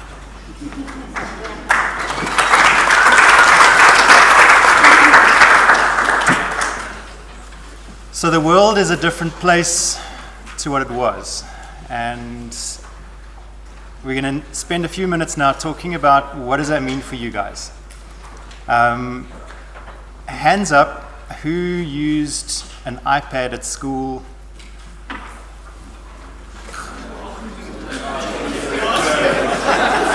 Okay. I didn't have an iPad, I had a notepad, and it involved pages and pencils. There's a fundamental difference between, sorry guys, there's a fundamental difference between the way that your generation has grown up with technology and the way that my generation grew up and has been using less technology. We often see that difference very acutely when we talk to our grandparents and try and help them. In my generation, it was help them to program the video cassette recorder to record some kind of a soap opera, right? You guys, it might be how to get logged into your granny's Netflix account or something like that. But the older generation kind of is a little bit behind on technology than the younger generation. And all of you are part of this younger generation. And the incredible thing about your future is that you will be inheriting the world that we hand over to you. That's a very important concept, because the way that we have been managing the world historically is a paper-based world. It's a world where paper was king and ledgers and books were king. You are growing up in a world where data is king and information is significant and not paper. Now the question is, how does that impact your careers? How does that impact the way that you complete your studies now? How does it impact the way you orientate your thinking as you absorb a lot of information during your studies and then translate that into the practicality of doing your jobs one day? It also relates to how you engage with your first job.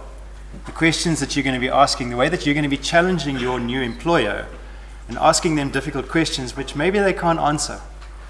But we're in this transition time between paper and digital right now. And that's what we're going to spend some time talking about. So as technology becomes more and more powerful, it opens opportunities. So one of the interesting things you would have heard in the last 24 hours is statements like, now we can ... fill in a blank, right? We keep talking about possibilities.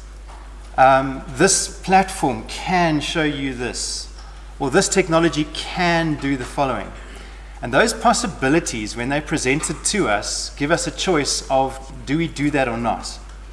As we start engaging with possibilities, it changes the way we behave. We often talk about the industrialization of the world, and right now we are in the fourth industrial revolution. You guys are sick of hearing that term, but we're moving towards a Industry 5.0, which is totally about the experience of using technology, about how technology enriches our lives. And that's what I'm talking about, this transfer from a paper world into a digital world. Now, when I started my career, this is what it looked like. I kid you not. It was in color though, it wasn't, you know. Very quickly we made a transition from the drawing board into the CAD machine, we used to call them. And then we started doing more and more in computer-aided design. But it was essentially a very quick way to create drawings. Now, what we're seeing is a shift to actually working on a model that is essentially a dress rehearsal for construction. You build the road or the building virtually. And in doing so, you really understand the practicalities and the tangibilities of building something, whether it's a building or a freeway or a dam or a pump station. And it's a fundamental shift from producing drawings to creating knowledge that can be transferred and shared between project stakeholders. So future of work. Our tools are digital, our outputs are digital, and the processes are digital. The last 2 days we've been talking about processes, and we've been talking about this importance of information and pulling that through the process. Your mindset needs to be, how does this work? Not just what do I need to produce, but how does it work? When we talk about data, everyone talks about data as being this new amazing resource. It's the new gold. But data is actually the new oil. Anyone who's seen crude oil will know that it's black, sticky, and smelly. It's not pleasant. It's not very useful, but it's very valuable. That's why countries fight over it. But oil needs to be refined to get things like jet fuel and paraffin and plastic. The same way, data needs to be refined, and only once it is refined into information, knowledge, and wisdom, only then does it actually have value. But raw data, as valuable as it is, isn't very useful. And so as we do engineering, and architecture and construction and quantification. We need to understand how data gets translated into something more valuable. So, for example, data. What do we do with data? We've shown examples of how we measure the physical world, right? We scan things, we photogrammetrize them. But what does that allow us to do? It enables us to say what is there and then move into an information space where we say, if we've got information, we can start analyzing things. We can start asking questions about, what do we have? Not just what is there, but what is it? What is it in its essence? As we start using information better, we start creating value by saying, how does something perform? Does it perform well or badly? Is it enough? Is it too much? And ultimately, as we start optimizing systems, we can start asking questions like, well, do we have enough? Should we get more of this? Should we make it work better? Should we repurpose it? Should we scrap it? Should we change direction? And only once we start really internalizing data into information, knowledge, and ultimately wisdom, which I'm calling intelligence or smartness. Everyone talks about smart this, smartphones, smart cities, smart towns, smart whatever. It's that ability to actually say information and knowledge is helping us to take decisions. And that's ultimately where we need to get to in the digital age. Now, again, we've been talking about measuring stuff, modeling stuff, creating design information, measuring things with IoT devices. We didn't really talk about that much this time. Next year we'll talk a bit more about that. But that information essentially is a raw material. It's the smelly black sticky stuff that we get out the ground. That has to go into a much bigger system of knowledge and understanding to create value. Our output, all of us in the room, our output is the input into other systems. And those systems, excuse the formatting, those systems include things like human resources, policy, legal frameworks, operational requirements. And those policies belong to the organizations that own the things that we get built.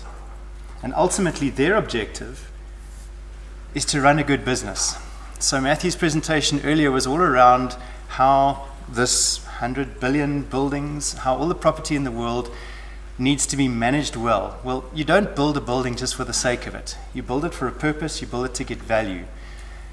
And we're now in a generation where the technology and the way we use information can help us to get there. So, future of work.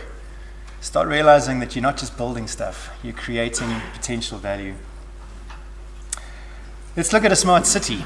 IBM's got a great definition. They say a smart city is one that makes optimal use of all the interconnected information available today to better understand and control its operations and optimize the use of limited resources.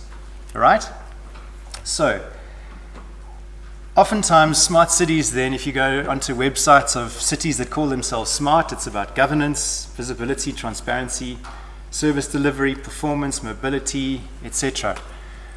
I agree.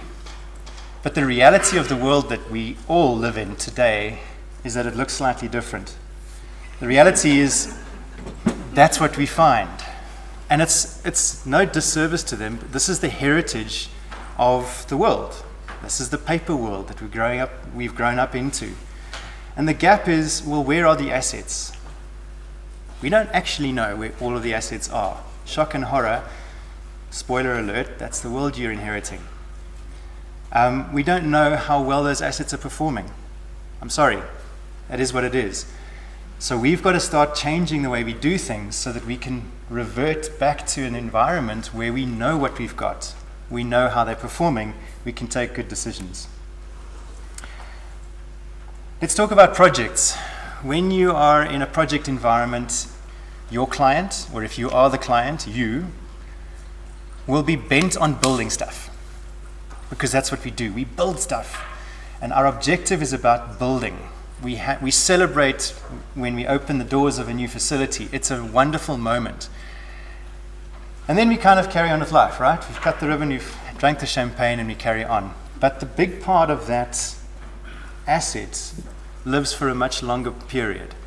So this is the smaller block, but it's only big because I needed to fit a lot of words into it. Actually, in reality, that block's about there, right? And operations is there. And we spend a lot of time over here. We spend a huge amount of effort here, and we do that as an afterthought. Now we're saying through building information modeling or better information management, we can start extending the value into that space. We can start doing CapEx with OpEx in mind. We've got to get out of a space where we're obsessed with this alone. And all of you need to get into a space where you understand the full picture. So, future of work. Start thinking anything in the CapEx world has to move into OpEx. What does that mean for you practically? It means that when you're doing a design, at the very least, in the back of your mind, when you're designing, think, how is it going to operate? At the best, go speak to the people who are going to be operating it. Speak to people who have operated it. Find out what's useful, what's not useful. Find out how can you prepare information to give them the best shot at success. So, someone mentioned the library. We want to see the built environment switch into a place where things are searchable, including the library. We want to find ourselves in an environment where we can truly locate information when we need it. That means it needs to be digitized. It also means that as you create information, you're digitizing directly. So do it in such a way that it can be found again. Back to Dropbox. You know, when you save it there and you didn't change the file name, good luck to you finding it again. Because it's called 1003-568. What does that mean? Is that my discovery rewards, or is that my... You don't know. So, get out of that paper mindset, get into the digital mindset, and do it deliberately. Let's talk about design approach. You've seen a lot of examples walking through the exhibit yesterday, and you yourselves are already, I think, immersed in design like this. But when you're looking at BIM, and I've deliberately put the alternative, better information management down there, we're talking about designing a building in 3D. But now, I don't know to what extent in your coursework or in your discussions you're talking about integrated design. Because in our office, when we design, we've got different people doing different things. We work with architects. We've got some architects in-house. We've got structural engineers. We've got mechanical engineers, wet services engineers, electrical engineers. And they're all working as fast as they possibly can to meet a deadline. Sorry, another spoiler. You're not past deadlines when you graduate. It only gets worse. I mean, better. Sorry. So we've got to work in each other's space all the time. And so we do structural, mechanical, electrical, plumbing designs integrated in each other's spaces. The software we use allows us to do that. But you can't just rely on software to make this happen. The software works when you communicate. And Khaled spent a lot of time talking about teamwork. The essence of modern design is more communication. It's more integration as teams. It's more planning. I often say to someone, you know, if you try and do design like this without a lot of planning, it's as if you were saying, we're going to go to the theater, we're going to sell 1,000 tickets for an amazing performance, we'll get together over a beer the day before, discuss the script, and then the curtain will rise. Right? No one would do that. You would rehearse. You'd figure out parts. You'd get the costumes ready. We do that for an impressive theatre performance, but we don't do this for projects. And going through an execution planning process, figuring out what works, what doesn't work, is essential to make this work. And then, when you get this right, back to what Michiel says, as part of designing, you create these beautiful integrated models, which means you know that the pipes aren't going through the columns and stuff's going to not fall through the ceiling when you build it. But you also need to make sure now with that operations mindset that as you model, as you create, you right-click, you edit the properties, and you put the right information in there. So that when you click on an element, you get the information that you need. Because that information feeds into that information. That becomes your library that you hand over at the end of a project. Your manuals, your specifications, all the stuff that the operations team need. If they don't have it, what's the example you gave us last time? If someone kicks kicks a ball through a window, how do you know what exact specification that glass was? So that you can match exactly the tint on the glass, that you got the right manufacturer's details. Because the glass was put in 25 years ago. Now they've got to try and figure out which glass to buy. It's probably a bad example, but it's the kind of thing that we're looking for, right? So, future of work. New methods of design, but you've got to focus on the data, not just the activity of designing. Let's talk about 3D modeling versus BIM. Biggest misconception in the world is that BIM equals 3D models. BIM includes 3D modeling, but it also includes a lot of other things. Because in addition to the metadata, that right-clickable stuff, every component in the model can be cross-referenced to documentation like specifications. It can be linked to a schedule, it can be linked to cash flow, it can be linked to sustainability information, carbon credits. It can be linked to performance data, like we saw with the Esri examples. That needs to be deliberately put in. 3D modeling is about making sure things fit. Very important. But BIM is about so much more. And the benefits we want to get out of it, now we're going back up that triangle of value. We can start understanding what information is available about a certain piece of infrastructure. We can understand in the 4D space, how is something going to be built? What's the sequence of construction? There's an amazing example, I think it was Istanbul Airport, is I think the largest airport in the world currently. It was the largest BIM model on the planet when it was being built. Autodesk needed to make special provision. They actually had a special project team to create a web environment that could host that model. I saw a presentation on that model's information breakdown. And on a screen, it was like this font size 3 chart of information like that. Sorry, Siri. And then the person presenting zoomed out. And that one piece of information went down to a block that size and a piece that size. And he says, no, that initial block was just about the luggage system. Zoom out. That's what it looks like for the entire system. Every single element in that BIM model has been tagged for operations. That's extreme. Now, during construction, they were able to look at not just what was going to be built, they were able to look at temporary works. So, you're building a building, what are you going to have on site? Machines. What are you going to have sticking up high in the sky? Cranes!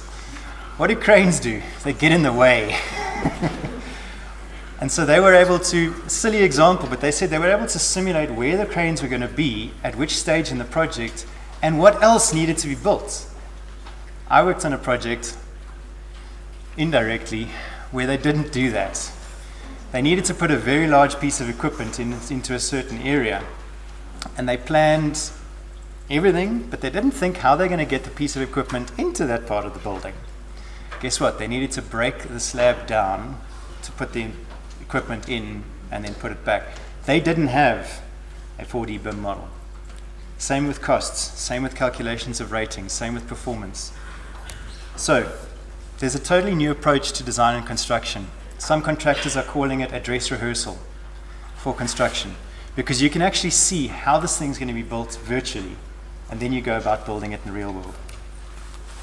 You saw this picture yesterday. It gets further. Sorry again about the colors. During the construction stage, we have the most information that we will ever have about the physicality of a facility. We know exactly what went into it. We know all the peculiarities that get covered up. I was chatting to Johan just earlier about circularity and how we know about a building like this. Now, if you just look around you, we scanned this building, and what we got was perfect geometry of all of these curves and beautiful facades and the woodwork. I have no idea what's behind that panel and above that ceiling. And the only way for me to get that, if there is a catwalk and I can crawl in there, great, I can measure it. If I need to get behind these panels, if there isn't a gallery behind here, I would need to remove the panel to see what's there. Why would I not capture that during construction? I actually can't answer that question, but no one does. So we've got a world that hasn't been recorded, which we should. So get your records and commissioning processes and really hammer on that. Remember, it's your world. You're inheriting it, and you're going to be giving it to your kids one day. It's not just buildings. Thanks, Louis. It's not just buildings. I am actually a roads engineer. I've never used Revit in my life before. I'm a bit scared of it. But I've done kick-ass road design, and this is how we do it. And in the same way that we're looking at BIM for buildings, we're looking at it for industrial plants, we're looking at it for roads. Currently, the South African Roads Agency is thinking about how does BIM actually work in the road space? Because just like a building, we need to maintain roads. And there's a lot of information that goes into a road. Think about it. You know, it's that black stuff you drive on, but that's got some really technical layers below it. It's got services that are buried underneath it. It's got pipe networks. And if you dig up a road, well, you know what the other word for an excavator is? A cable locator. The diagram over there on the right hand side is a conceptual model that's been developed for asset management worldwide. The Institute for Asset Management has looked at how does an organization that owns assets, how does it maintain itself? So, quickly look at this cycle. Sorry for the camera. This blue cycle over there says acquire, construct, maintain, dispose. That's that life cycle, that big grey arrow that I had earlier, right? And you'll notice it's a cycle. So the asset management world understands circularity. They understand that things need to be repurposed. But see, that's a small part of that picture. There's a lot else happening in that picture. There's the organization itself, their strategy, their risk management, their people, their financial planning, their economic modeling. Our work as a built environment group feeds into this bigger picture. But what's really interesting at the bottom there, in the back there you probably can't read, that purple block there says asset knowledge. And asset knowledge feeds into the life cycle, it feeds into the organizational decision making of every institution that owns stuff. And that's what BIM feeds. BIM feeds that asset knowledge cycle, and that asset knowledge feeds the digital twin. You see how things fit together. So, future of work. Start seeing that everything you do in your careers is actually feeding into these digital twins on a small scale, at a city scale, at a national scale. Let's talk about information. Just cast your eye through those. Those are very, very, very lumpy concepts, big categories of information, but look how many there are. And there's a lot missing from this page. Put yourself in the seat of a CEO or a Chief Information Officer of a large corporate. What information do you actually need? Shoo, good luck. It's hard to choose. It's very, very hard to choose because there's so much that you could be gathering. There's so much in that triangle.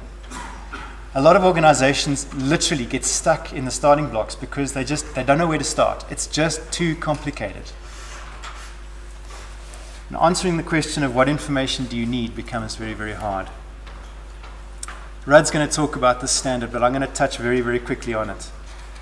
There's an international standard called 19650, which gives us some guidance on how to go about creating information.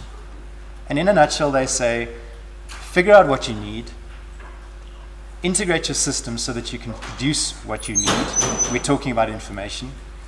Plan the project and execute it so that you can create it well, and commission and hand over 2 assets. One is physical, one is virtual. And that shift from paper to digital is enabling us to cut the ribbon on 2 assets, the brick and mortar and the ones and the zeros, the data.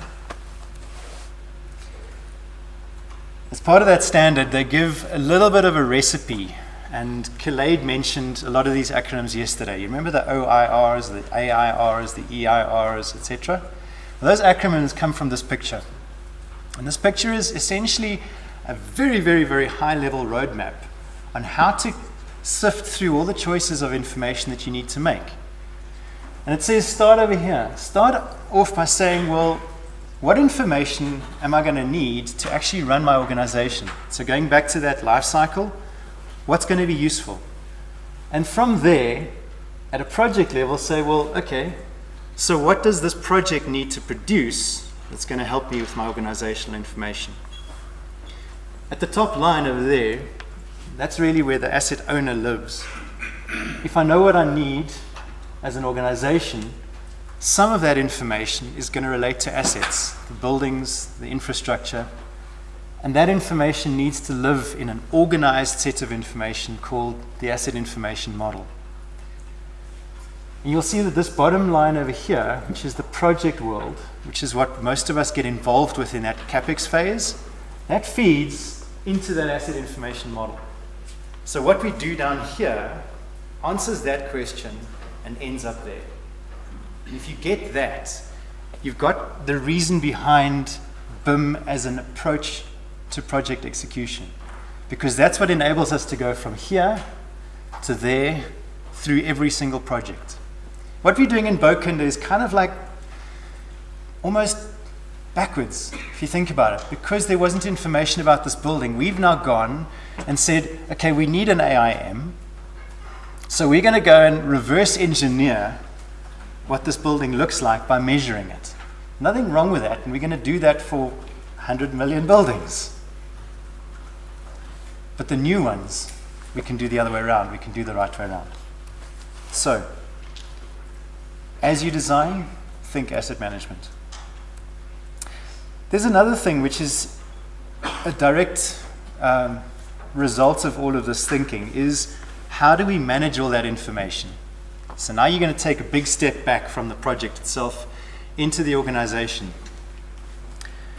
Let's say you are the owner of 100 buildings and you're putting out contracts left, right, and center to build a new this, to refurbish a new that, to extend a new this. Every single one of those teams is going to do a project. But all that information needs to come back to you, which means that you, as the owner, actually need to own not just the physical brick and mortar, you need to own the information as well. That becomes quite complicated because now you're going to need an information system. You're going to need a mega system that can incorporate all this information consistently. And you don't want Project A, Project B, and Project C's data to get muddled up and not talk to each other. You want to be able to see everything in the same view. It means that there's a need for a system that can contain all of this project information. And the owner needs to manage that. It's something that we haven't needed to encounter up until now. If you go and speak to most owners and say, where is your information? They'll phone up a consulting engineer or an architect and say, can I have my information, please? It's not supposed to be that way. And in the future, what we want to see as an industry is that that information lives with the owner of the asset. The asset owner owns the physical and the virtual. That means that they need to have a team of information managers. They need to have IT specialists and data scientists and people who manage web services. They need to invest in those information systems. They need to have those skills.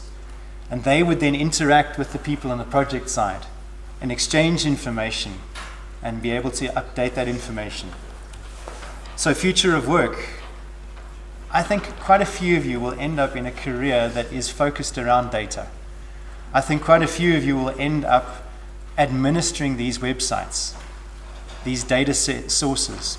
I think many of you will end up cleaning the data, regulating the data, and influencing how it gets created. And it's a massive chunk that's missing currently. There is an entire layer in the project team that needs to grow. We don't have many people called BIM coordinator. If you stick an advert out today and ask for BIM coordinators, you'll get not very good results because it hasn't matured yet. You guys, opportunity deluxe. This information, creating this information really is a future of work mindset of saying from start to finish, get the information right.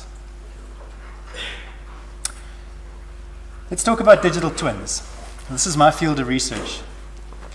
is to understand what does an actual digital twin do, how does it work? Well, quite simply, we've talked about the physical and the virtual. And if you think about it, a twin interacts with its twin all the time. It's the funny thing about twins. Any twins in the room, by the way? You're very close to your twin. It's an amazing thing about twins. They know each other, they relate to each other, they talk often. The same thing in a digital twin. The physical and the virtual model keep each other up to date all the time. They reflect each other, they look like each other. And the way they do that is in the physical world, the physical twin, it gets measured and researched on an ongoing basis using sensors, using reports, using observations. And all of that knowledge gets fed into the digital twin. Now, the digital twin has been properly configured so that it can receive this. It can link to updated databases. It can reflect the latest information, just like we saw with Rudolf's presentation. As you get this virtual twin updated, the virtual twin starts saying, hang on a second, I think the physical twin can operate better. And so you get opportunities, data-driven decisions to improve the physical world and change it. But now the physical world has changed. It needs to be remeasured and reanalyzed and brought back into the virtual twin. And more opportunities present themselves, and it feeds back into the physical world. And this cycle starts continuing. This is what happens on an ongoing basis in the Boeing 777. Anyone flown in a Boeing 777? Most of you. The Boeing 777 flies itself, period. You can push a button, it'll take off, fly, and land. The pilot sits there to make sure that it behaves. It is a digital twin. It is a self-aware aeroplane. The control systems, the measurement systems in that aeroplane have been programmed so that it is totally autonomous. Can be. Humans don't really trust airplanes to fly themselves, so the pilot usually holds the controls most of the way. But it has the capability. You've heard of autonomous vehicles. You've seen autonomous vehicles on YouTube. They are being tested extensively. It's a digital twin. The built environment is getting them as well. So, Khaled, this is your slide. Actually, I want you to come and talk to this. Come on. I want you to come and talk to this. 2 minutes. Sure. Okay, so... I'll flash forward and then flash back. Yeah, okay, cool. Do you remember it? Yes. I use this example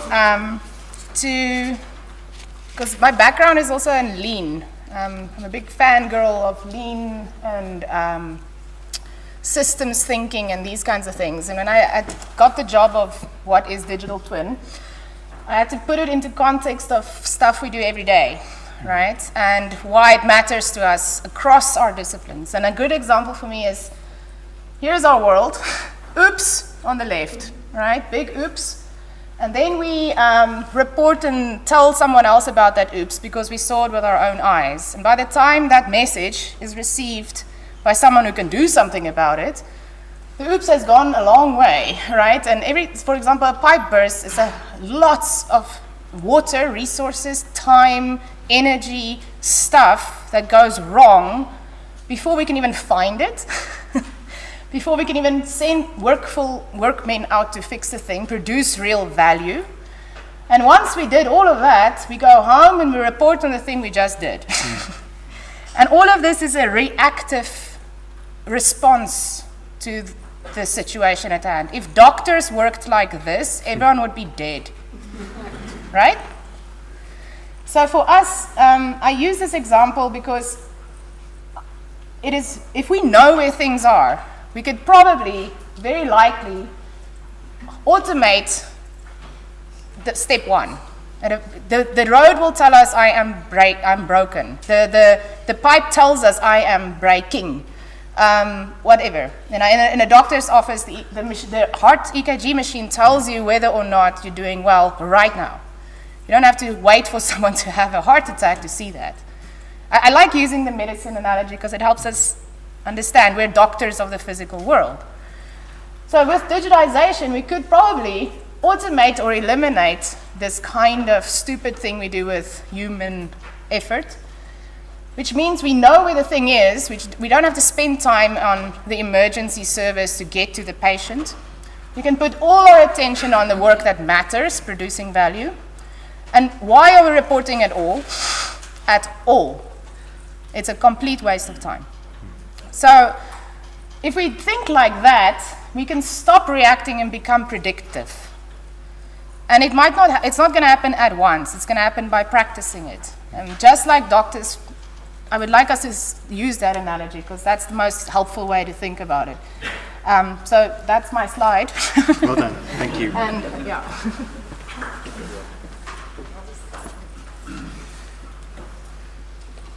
So all of you know that the Hatfield Digital Twin City is an ongoing project, and I wanted to show another worldwide example which I love, which is Wellington in New Zealand, where they've created a digital twin of the city, an incredibly graphical, high-resolution one. You can actually Google this, and I would encourage you to Google it, the Wellington Digital Twin City. They've got videos about it. I think there's probably a website where you can do fly-throughs. And they've used this for a very novel reason. We got on a very, very early morning call with them, very, very late at night there, to ask them, how did you do it, and why did you do it? Because we were interested in learning from their experiences. How they did it? Well, they modeled it, and then they pulled it into Unity, and they created this incredible gaming model. Why did they do it? This was interesting. They said because the society in Wellington is very, very involved. People want to know what's happening in their city. People get very upset if things happen in the city and they weren't properly involved, either to say, yes, we like it, no, we prefer this, and they don't like to be taken by surprise. So the city council took it upon themselves to create this as a simulation of what could be. So when they're introducing a new bus lane into the city, they will use it to demonstrate, well, how is the traffic going to be implemented? Down at street level, they'll have graphics that look very realistic to say, this is what it would look like. When they have statistics on anything happening, they're able to simulate it, put it in the public realm, so that anyone can log in and see, oh, this is what's going to happen. Comment. Like. So this, if you take this back to basically anything in our built environment, this is the opportunity. It can be incredibly beautiful and high-end. It can be very, very simple. But the core of it is, it's information that drives decisions. It's information that helps us to decide and helps us to manage our world better. So, one of the things I always tell the engineers at our company is maths and science and design essentially haven't changed. We still do the same sums, we still use the same basic principles. Beautiful is still beautiful, ugly is still ugly, and everything in between. Right is right, wrong is wrong, sort of, right? But I think the why and the way that we do projects is changing. And as we start internalizing those two things, I think it's going to change the way we approach our projects and the way we execute them. Thanks very much for listening.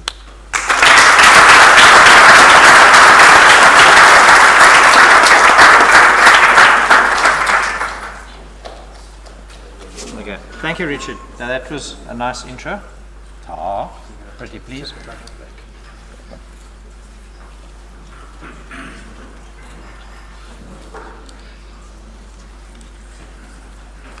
Okay, so I have a bit of an admission. I studied here.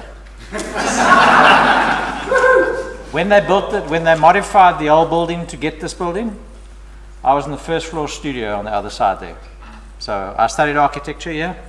That's where so I know what's behind that wall because I was here. Okay, so I ran an architectural practice for a short amount of time, 5 or 6 years.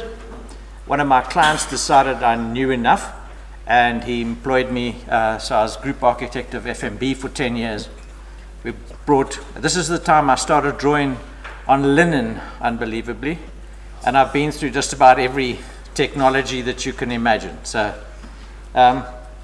when I got employed by FMB, I went across the line from build to operate, and it was really an awakening for me on how data can be used. So this is a story so my personal interest has been in trying to make sure that that data survives from when I as an architect finish to when I as the facilities manager or the person looking after a client's building can actually put the stuff together. So that's my roots and some of the reasoning for why I'm looking a little bit at ISO 19650 as a methodology and as a technique. Okay. Next one. Okay, let's go there. Okay. Why is it so important? If you take your time just to go through that, process and methodology, we're not describing something down to the last thing. You've got to understand how to use ISO 19650 or to make the big use of it. It's on practice. If you understand this particular slide and where it fits in and how it comes together, it will be for you. So the documentation must be structured, formatted. The parties into reference, all of these things. You read through this, and I'm letting you read it because it's actually something you have to get into your mind. If I could force you to write it down, I'd make you write it down. Okay? And this is really the crux of ISO 19650. So the first 2 points are about the concepts, how we do things, what we do, and putting bits together. The next 4 are during the delivery phase, and we've more or less got the delivery phase sorted out. Guys using Revit and Occupies, you know, a whole of these programs that deal with the integration of a 3D model. Fantastic, and it works ideally, so that's it. And then finally, the last point is really about what we do on the next phase of a building. So if you understand what the sequence is there and the concepts there, and then you look at the 3 parts of the ISO 19650, you understand how it all fits together. Okay. Where are we with adoption? So when we started trying to get things, a set of rules for doing BIM and building information modeling and building management, we ran into a problem. The Section 59 Committee of South African Bureau of Standards basically was interested in doing fencing around swimming pools and some other stuff. They didn't give a continental about what you needed to have in the thing. So luckily we had some good contacts in the facilities management environment, and through that technical grouping we managed to get them to agree on that. So we've got ISO 19650 Part 1, Part 2 approved, really great stuff, and the Part 3 is we're waiting for it now to be certified. So we're really sitting in a good position, but these are, how can I say, they need to be formed. They need to be understood in how we put the pieces together, and that's the next phase. Okay? Doesn't exist in a vacuum, so we're talking about phasing. Every country needs their own way about doing this stuff, and that's really the national annex that we're talking about. Terminology, we tried to chat earlier about, can you please put it in English? Yeah, we can put it in English, but we're going to put it in South African English, not European English or anything else like that. So the national annex will go into it is an extension of Part 2, and that was recognized. If you study the roots of the ISO 19650, is a standard called PAS 1192, which was in the UK. So if you understand also the roots of where it came from in the UK, the standards organization had a look at who was doing what in the world, and they looked at the UK model and they thought the UK model was the best. So they took some of the key guys involved in the PAS 1192 into the standards organization, and they created the ISO 19650. And the bottom line there is incredibly important, okay? In this world where we read every single day about the only people who seem to be earning money these days are lawyers. Okay, so we are trying to avoid unhelpful litigation. It's the nicest word I could think of. Okay.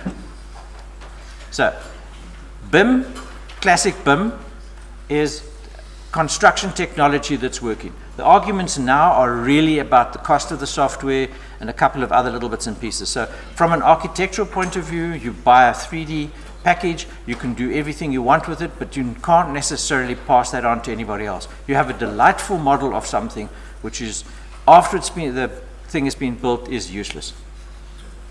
Okay, so the only way we're going to force this is a little bit of working with the clients.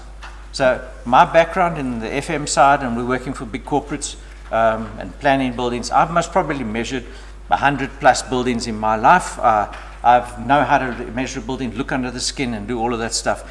I don't have scaffolding, done it, okay. And the peak about that is to get these things to be useful and the adoption curve. So we need to move into the next level of that. We need to move from the classic AEC organization, a way in which we fit in the industry, to AECO, which is build, operate, industry. So that's really where we need to go. Stakeholders, we've had a look at a whole lot of stakeholders. I think when we did the starting to look to try and get ISO 19650 integrated, we identified something like 53 different stakeholder industries. And that's every single contract. If you have a contract in South Africa, JBCC, the JBCC is a stakeholder in ISO 19650, because if you're operating in a contract, you need to tie it. NEC is another contract, needs to be part of it. If you operate in all of these contracts and all of these stakeholders have an influence on the final end of how this fits together. So one needs to understand there. And we, in the drafting of the National Annex, we will start to get these people involved.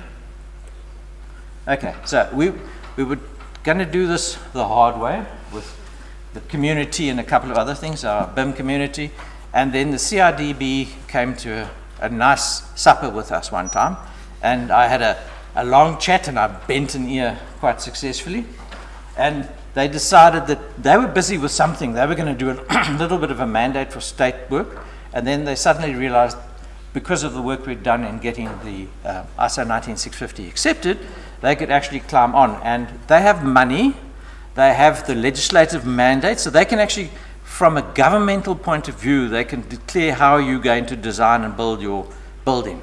And it's all part of that process, so yay! Okay? So they don't have to do new regulations or anything else like that. They can simply put together their mandate and work with us in formatting the National Annex and in formatting their methodology together. The best practice, construction works, requirements for 2D, 3D, digital collaboration is what they have seen to be their vehicle. So that's come in. They've got an enormous amount of work to do, and they're going to deal with people and create a sort of a user group and try and involve in that. So from you guys need to get involved, everybody needs to climb in.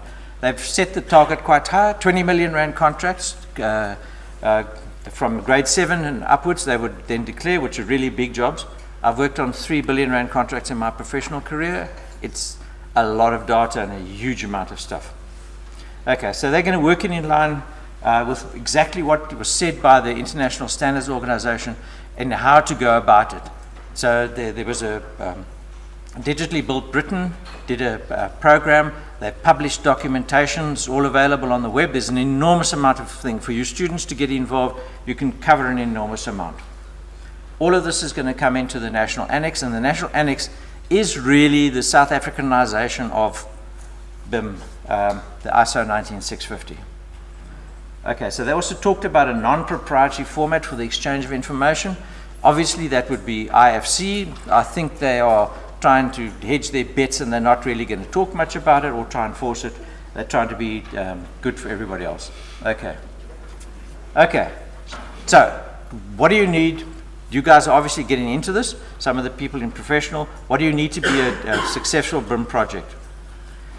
Okay, so building information management. Or information management, I prefer the thing, information management for buildings. Okay, it's a little bit of a longer thing, but it's the same crux about just looking at how you manage the information inside there. And there's quite a bit we can talk about. So from a project, it needs to start by structuring your data. We've got to look at how we put bits and pieces together. In some of the earlier conversations we had, one of the critical aspects is that first phase. And being an architect, I hate redrawing my work, and I hate doing stuff over, especially when you've started off with a concept. So the actual start of doing a decent BIM project is not to go too far down the path until you have consulted with your stakeholders, the engineer, the QS, and all of them, okay, and the plumber. Okay, so all of those people contribute to a design at a particular level. Getting the QSs involved so you know what you're dealing with and elemental estimates and that. So when you make the next step and you develop the, because this is also, they talk about the LOD, and everybody says a level of detail or a level of development. There's a little bit more important method there, and it's a LOIN. level of information need at a particular point in time is absolutely critical. So when you start out with a project, you set up a project to say, in 3 months' time, we want the line diagrams from the electrical guy. We want the size diagrams from the mechanical engineer.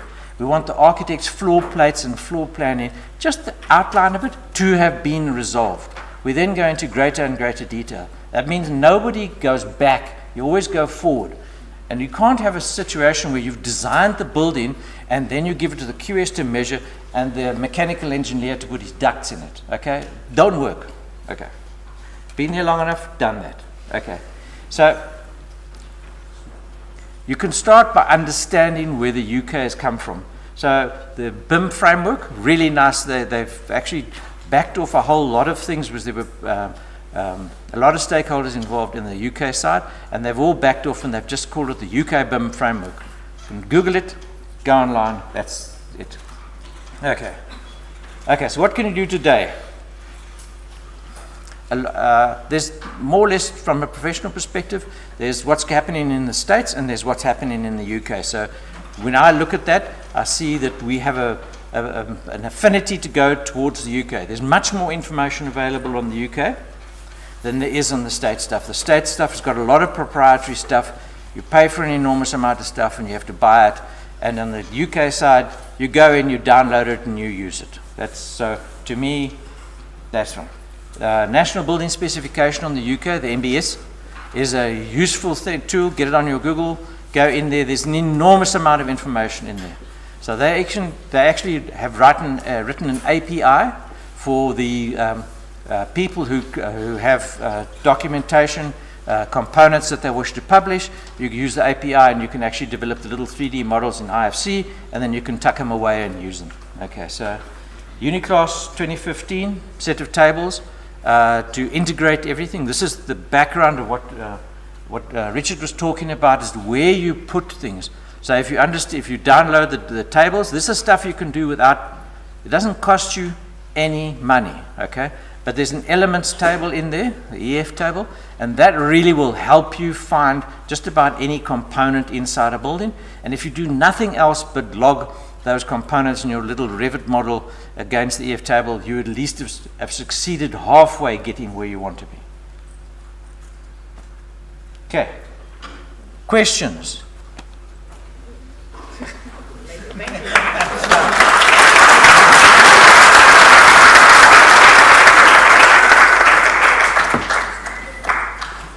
Okay guys, almost there. We're a little over time, but we're on schedule for the teachers. So just be patient, almost there. And Shamima, it's all yours. Good luck and have a good time. Excellent. Okay. Thank you guys for having me today. I'm super excited to be here. My name is Shamima Davids, and I'm extremely passionate about sharing knowledge, upskilling people, and watching them grow in their careers in life. With that said, I'm going to speak a little bit about how that passion was ignited. Once upon a time, long, long ago, I decided to study architecture. But needless to say, I had no idea what I was in for. I was extremely clueless, right? The course was made up of a series of modules, one of those modules being CAD, so C-A-D-D, Computer Aided Drafting and Design. I was so bad at anything digital that in my first year, I was actually one of the 20 people who got sent to go for extra Microsoft Word and PowerPoint lessons. Really, no jokes. So with that said, like, you know, back in the day, we used to do the thing where you played outside, that thing with a big ball of fire in the sky and those fluffy things, that's the outside. Although the outside seems a bit dangerous these days, it's like tornadoes and earthquakes and things exploding, so maybe Fortnite is a bit better, so, you know. Another challenge I had to overcome was not being able to afford a laptop. Naturally, when you're bad at something, you obviously would want to practice some more so that you can improve, right? The CAD lab also wasn't an option to practice because it promptly opened at 8 and closed at 4 p.m. So as you guys know, with having a full day of lectures, You often can't even slot in anything else because we often work until 2 o'clock in the morning. You learn to nap with one eye closed, right? It's a skill. And then, so eventually, I saved up enough money to buy this laptop. It was a second-hand laptop, and it was a laptop with a square screen. How many of you guys have seen a laptop with a square screen? We'll probably show the age in the room, right? So, after getting this laptop, I was like, okay, coming to class, so chucked my laptop. Everyone's like, oh, where did you find that dinosaur? I was like, what do you mean a dinosaur? I'm so curious about anything. Anyway, that was the nickname. Fast forward a few months later, tried to install Revit on the thing, motherboard fried. So I was like, back to square one, what do I do now? So I was like, okay, fine, we're gonna do, barter and trade. I'll build models for you if you let me use your machine.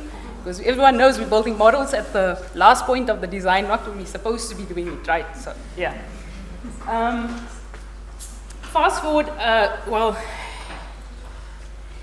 where am I? I lost my, Fast forward to my 4th year. I really wanted to turn this weakness of mine into a strength, or at least get better at it.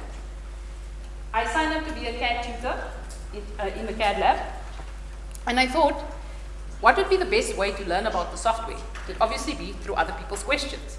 If I could answer other people's questions, I would then be able to learn how the software thinks instead of just learning what buttons to push.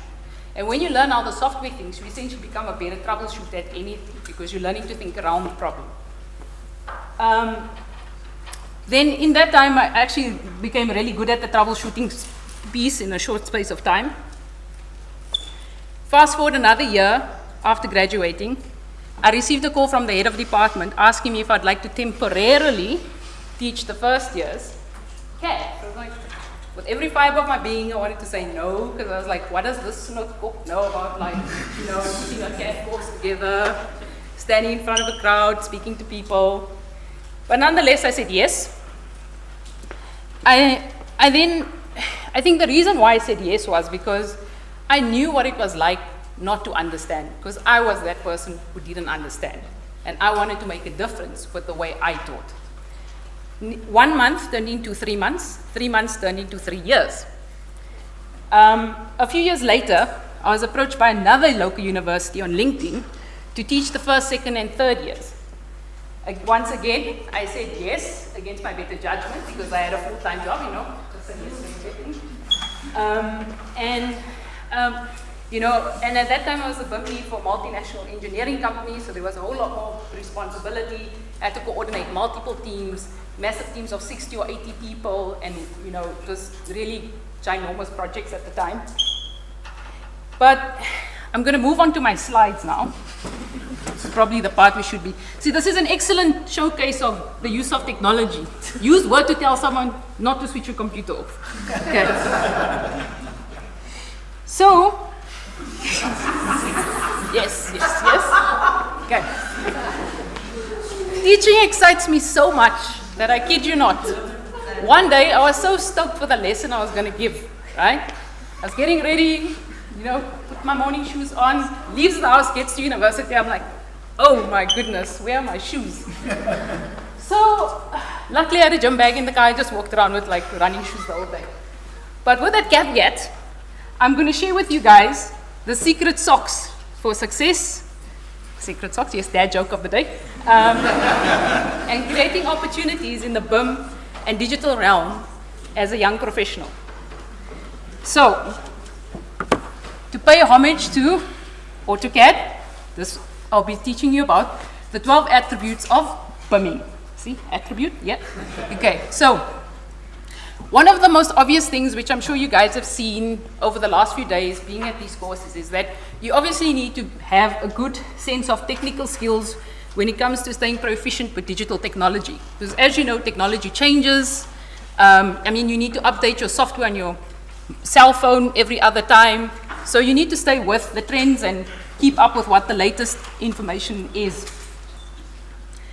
Another thing that would be of benefit to you is if you are able to get into some programming or coding skills behind your name. We've actually had some people in our company who started in some random position and they're actually now the best junior data scientists or data engineers that we have. And what sets them apart from the normal data scientists and data engineers is that they have that engineering or architectural background. So they're able to solve problems for us quicker and get the end result that we need. The second thing that you need to have a look at is to always have, adaptability and continuously learn. Never, ever, ever stop learning. Learning is what sets you apart from the rest of everybody else. Even if you strive to be 1% better every day. So my day is extremely busy. What I always try and do is learn, even if it's something silly, like a new command on Revit, for example. I'll do that because it's something I didn't know. Or read an article on something that piques my interest. You need to have that growth mindset, and even if you think you know something, listen. You will always learn something new because everyone's reality and perspective is different. The third thing is, while speaking about all the data stuff and paying homage to Richard's presentation on data, you need to have an analytical and data-driven mindset. So what data do you need and how are you actually going to use that data? You don't need everything all at once, which is what drives me crazy about some clients sometimes. Concept design, we want everything. No, you don't need everything. Just think about what you need. Collaboration and communication is extremely important because I think before people were so used to working in silos, whereas now you can't because you're having to integrate other people's informations and models into your design. And if you don't do that, you're going to end up costing yourself, costing the project, and costing the team. You need to obviously have innovative thinking and need to address innovative solutions to address challenges. Because often what you're going to find is, you're going to find challenges that you've never come across before. And you're going to find challenges that if you go to Google, there's not going to be an answer. So how are you going to apply what you know to see your way around that problem? Another thing, probably, it is something that does come up. Often when you are in sort of a BIM or digital role, you often need to have a certain idea. You don't have to necessarily be qualified in it, but have an idea of what project managers do. Because you are going to be dealing with budgets, you are going to be dealing with deadlines. Like Richard said, they get more fun as you get into your career. So, you just need to be able to have those basic management skills so that you can execute efficiently. You need to have vision and strategic thinking. And I think this is something that I've had to challenge myself with because I'm often very detail-oriented. And when you're detail-oriented, sometimes you can get fixated on one thing and not see the bigger picture. So often, I call it the zoom in, zoom out exercise. So sometimes, even though you're stuck on something, take a break, take a step back, look at it, look at what you are trying to achieve, and then sometimes you might even need to change your plan because that's just how it goes. Sometimes it's a fluid process. It's hardly ever linear. You also need to have leadership and influencing skills. You need to be able to inspire and motivate teams because often your team will be facing an horrendous deadline and they will have been working 2 nights straight and you somehow need to keep that team morale up. But if you're able to do that, you will always, invest in that digital transformation effort. The other thing that's probably quite obvious is problem solving. I actually love this one because I actually think of problem solving as being creative. A lot of people think being creative is drawing a nice picture, coming up with a fancy design, when in actual fact it's how do you again see your way around a problem? And in that is creativity. You also need to have resilience because best believe you are going to find people who are very averse to change. They don't like anything new. They like staying in their comfort zone. It's hard to learn something new. Yes, you have to put in extra hours to learn something, but it is what it is if you want to stay current. And there are going to be times where you will be challenged on your ideas and you will feel like maybe, oh, am I doing the right thing? But you have to be courageous and do that.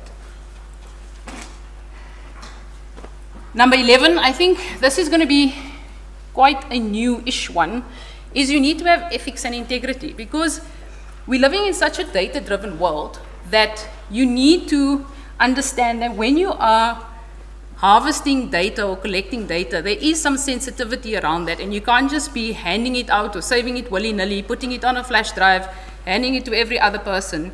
You need to consider, like, what are the ethical considerations around that, and implementing and using them to implement digital solutions. You often find, even in some countries, they want the service to actually reside in that specific country. You can't just save the data anyway. So there are specific protocols and systems set up for how you need to work in their platform. And if you work outside of that platform, you're essentially in breach of your contract, and you could potentially get fined or lose the work. Last but not least, I would say have passion and curiosity. I know they say curiosity killed the cat, but not in this instance. Curiosity will probably serve you well, because you are going to learn something new. And in closing, I know the thing said, what opportunities are there for young BIM people in this space? But if you have those 12 things, you can create your own opportunities. I think a lot of us sitting in the front row today who presented, none of us ever actually thought our careers would sort of, go in the direction that it has, because it never existed. There was no such thing as, like, I don't know, a BIM lead or a BIM manager or a BIM coordinator. Those things evolved. And probably 5 years from now, things will evolve. There's already jobs around for AI prompt writing, for example. So things will change. And by developing a strong combination of technical expertise, leadership qualities, and the right mindset, you as young professionals can position yourselves as digital leaders in the built environment and contribute significantly to the ongoing transformation. And last but not least, how are you going to take what you've learned in the past, or what has happened in the past, what you're learning and honing in the present, to become the designer or engineer of the future? Thank you.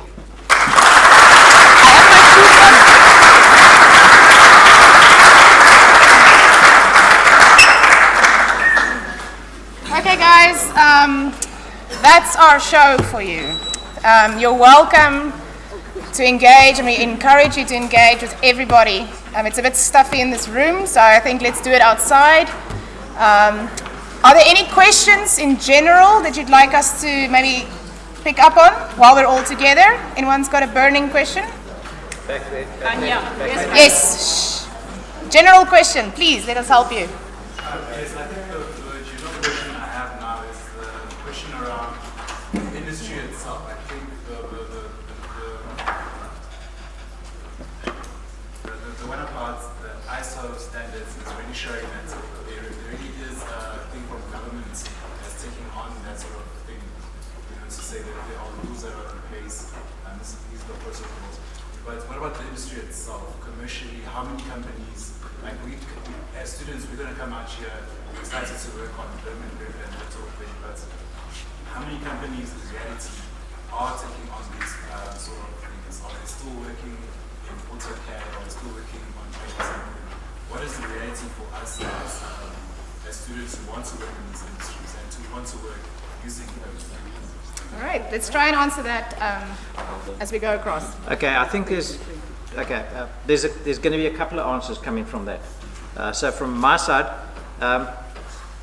AutoCAD can also be BIM.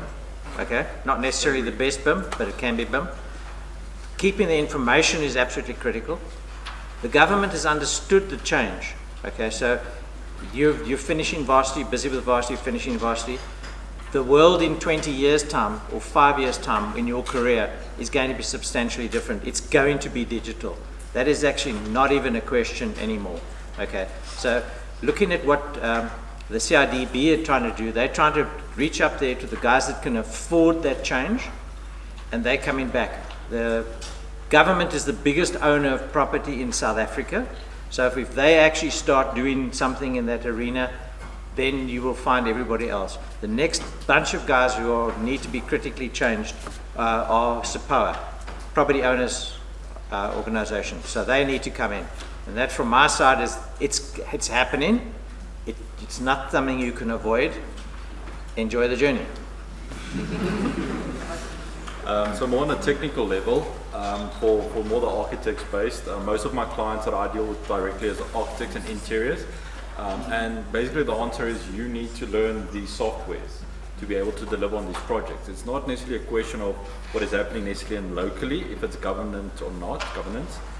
It's companies are adopting this, business owners or property owners are adopting this without the legislation or without the requirements of ISO per se, but they're going like, we want to have these digital models, we want to have this asset information and things like that. But to go to that extent is we've got a lot of local firms doing work for companies in the UK, in America, Australia, because you guys wouldn't believe it, but we're actually ahead of the curve when it comes to the use of the software. So that is a big element that you guys have to understand. We're exporters of skills. Yeah. I'm an export. I'm an export. Come back. But yeah, so on that level is, what you guys are learning here is, call it cutting edge. If you guys understand these concepts, you can really go far in the industry, in design, or more on the technical side of what can be done. And I'll just add to that, so from a real estate owner's perspective, there's more pressure than ever to be sustainable. So as a thematic, real estate being the biggest contributor to greenhouse gases. And I mentioned the regulation coming in around net zero buildings. Now, you can't achieve net zero buildings without a digital underpin. In the UK, for example, there are businesses that have created digital twins with BIM as an underpin to that market to run hundreds of thousands of scenarios just to optimize an HVAC system. And you have to optimize your HVAC systems in order to kind of edge towards that net zero target. So it's a massively thematic piece of the real estate sector at the moment, and we're only just starting to scratch the surface of what we can do with digitized models. As a civil engineer in the room, I have to say it's happening in the infrastructure space as well. Organizations like water utilities are very, very interested in metrics, being able to optimize things. A few years ago, Cape Town almost ran out of water, you will remember. The digital twin of that water system was the only way that they were able to identify the way to keep the taps running, and was the secret to not actually running out of water. The rains came in time. Great questions. Oh, now we're going. All right, Ramon, and then we'll go to, yeah. So in line with that question about the industry changing and transforming, as mentioned before, CIBD is looking at grade 7 and above and 20 million contracts.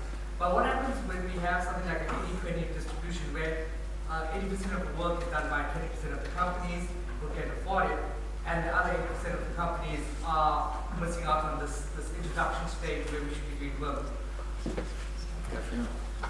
I'm a rogue consultant. Okay. Before I got a real job,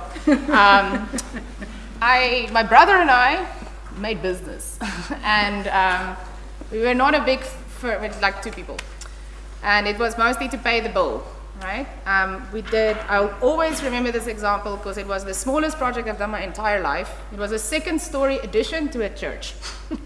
1 floor up, yay. I don't have a Revit license. I don't have a office. I have 1 laptop and a guy I call my brother to help me out who's architecturally trained. And the client was the church, and this was 400 square meters, really nothing, this means nothing. And we said, we will not do this unless we BIM. And we said, okay, QS, who's a friend of a friend of a friend of a friend who lives next door, who uses rulers and pencil to QS, how would you like to receive information from us? And she said, oh, I take it, I receive it in this way, then I do this, then I do that, then I do this. And we said, great, can we make you a SketchUp model that delivers on that? And she's awesome. She saved a whole month of her work without me having to penalize on her contract and take money away from her. That's BIM. It's not about the expensive thing you buy to get to a fancy outcome. It's the way of working. We saved 10% of the job of a small project with a 2-person team and a Tannie from the wood, you know, who's never touched a 3D model in her life. 10% off the job without designing anything. That's BIM. So yes, there's an 80-20 thing, but it's not about the hammer, it's how you hit the nail. If I can say it like that. Does that help? Okay, because it's the best example I can give. Yeah. And then, yeah, last question, and then we'll have to go for break. Sorry. So we were chatting about being able to analyze the systems in order to distribute the water flow within case when they were approaching day zero. I'd like to know how close we are to analyzing these systems when it comes to, well, clearly it doesn't work, but how possible is it to actually create the same system flow within our current state of disaster, i.e. ESCOM, and would they have a good model of their infrastructure systems? They actually They do. They're just not paying attention. Yeah, they're not paying attention. Different issue. Yeah. So they're actually excellent. Yeah, so it's probably a coffee time conversation, but the organization of ESCOM is more sophisticated than we give them credit for. They're a highly digitalized organization with incredibly high standards and very good information. They've also got a lot of other issues happening. The reason that the lights do come on again after load shedding is precisely because of those systems. So be patient with them. Keep them in your thoughts. They've got a hard job to do. But the good news is those systems are some of the best on the continent and definitely some of the best in the world. Yeah. These problems are people problems, not instruments. Yeah. That's why we need talented people, not button pushers, team players. And many digital cameras. Lots of cameras, that's right. Fantastic. But there you go. They actually have a live ESCOM data portal that you can go check out. All right, let's take a break.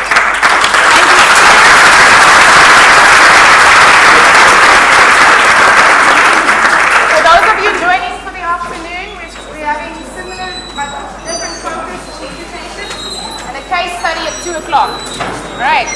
Have a good time. See you at 12:30.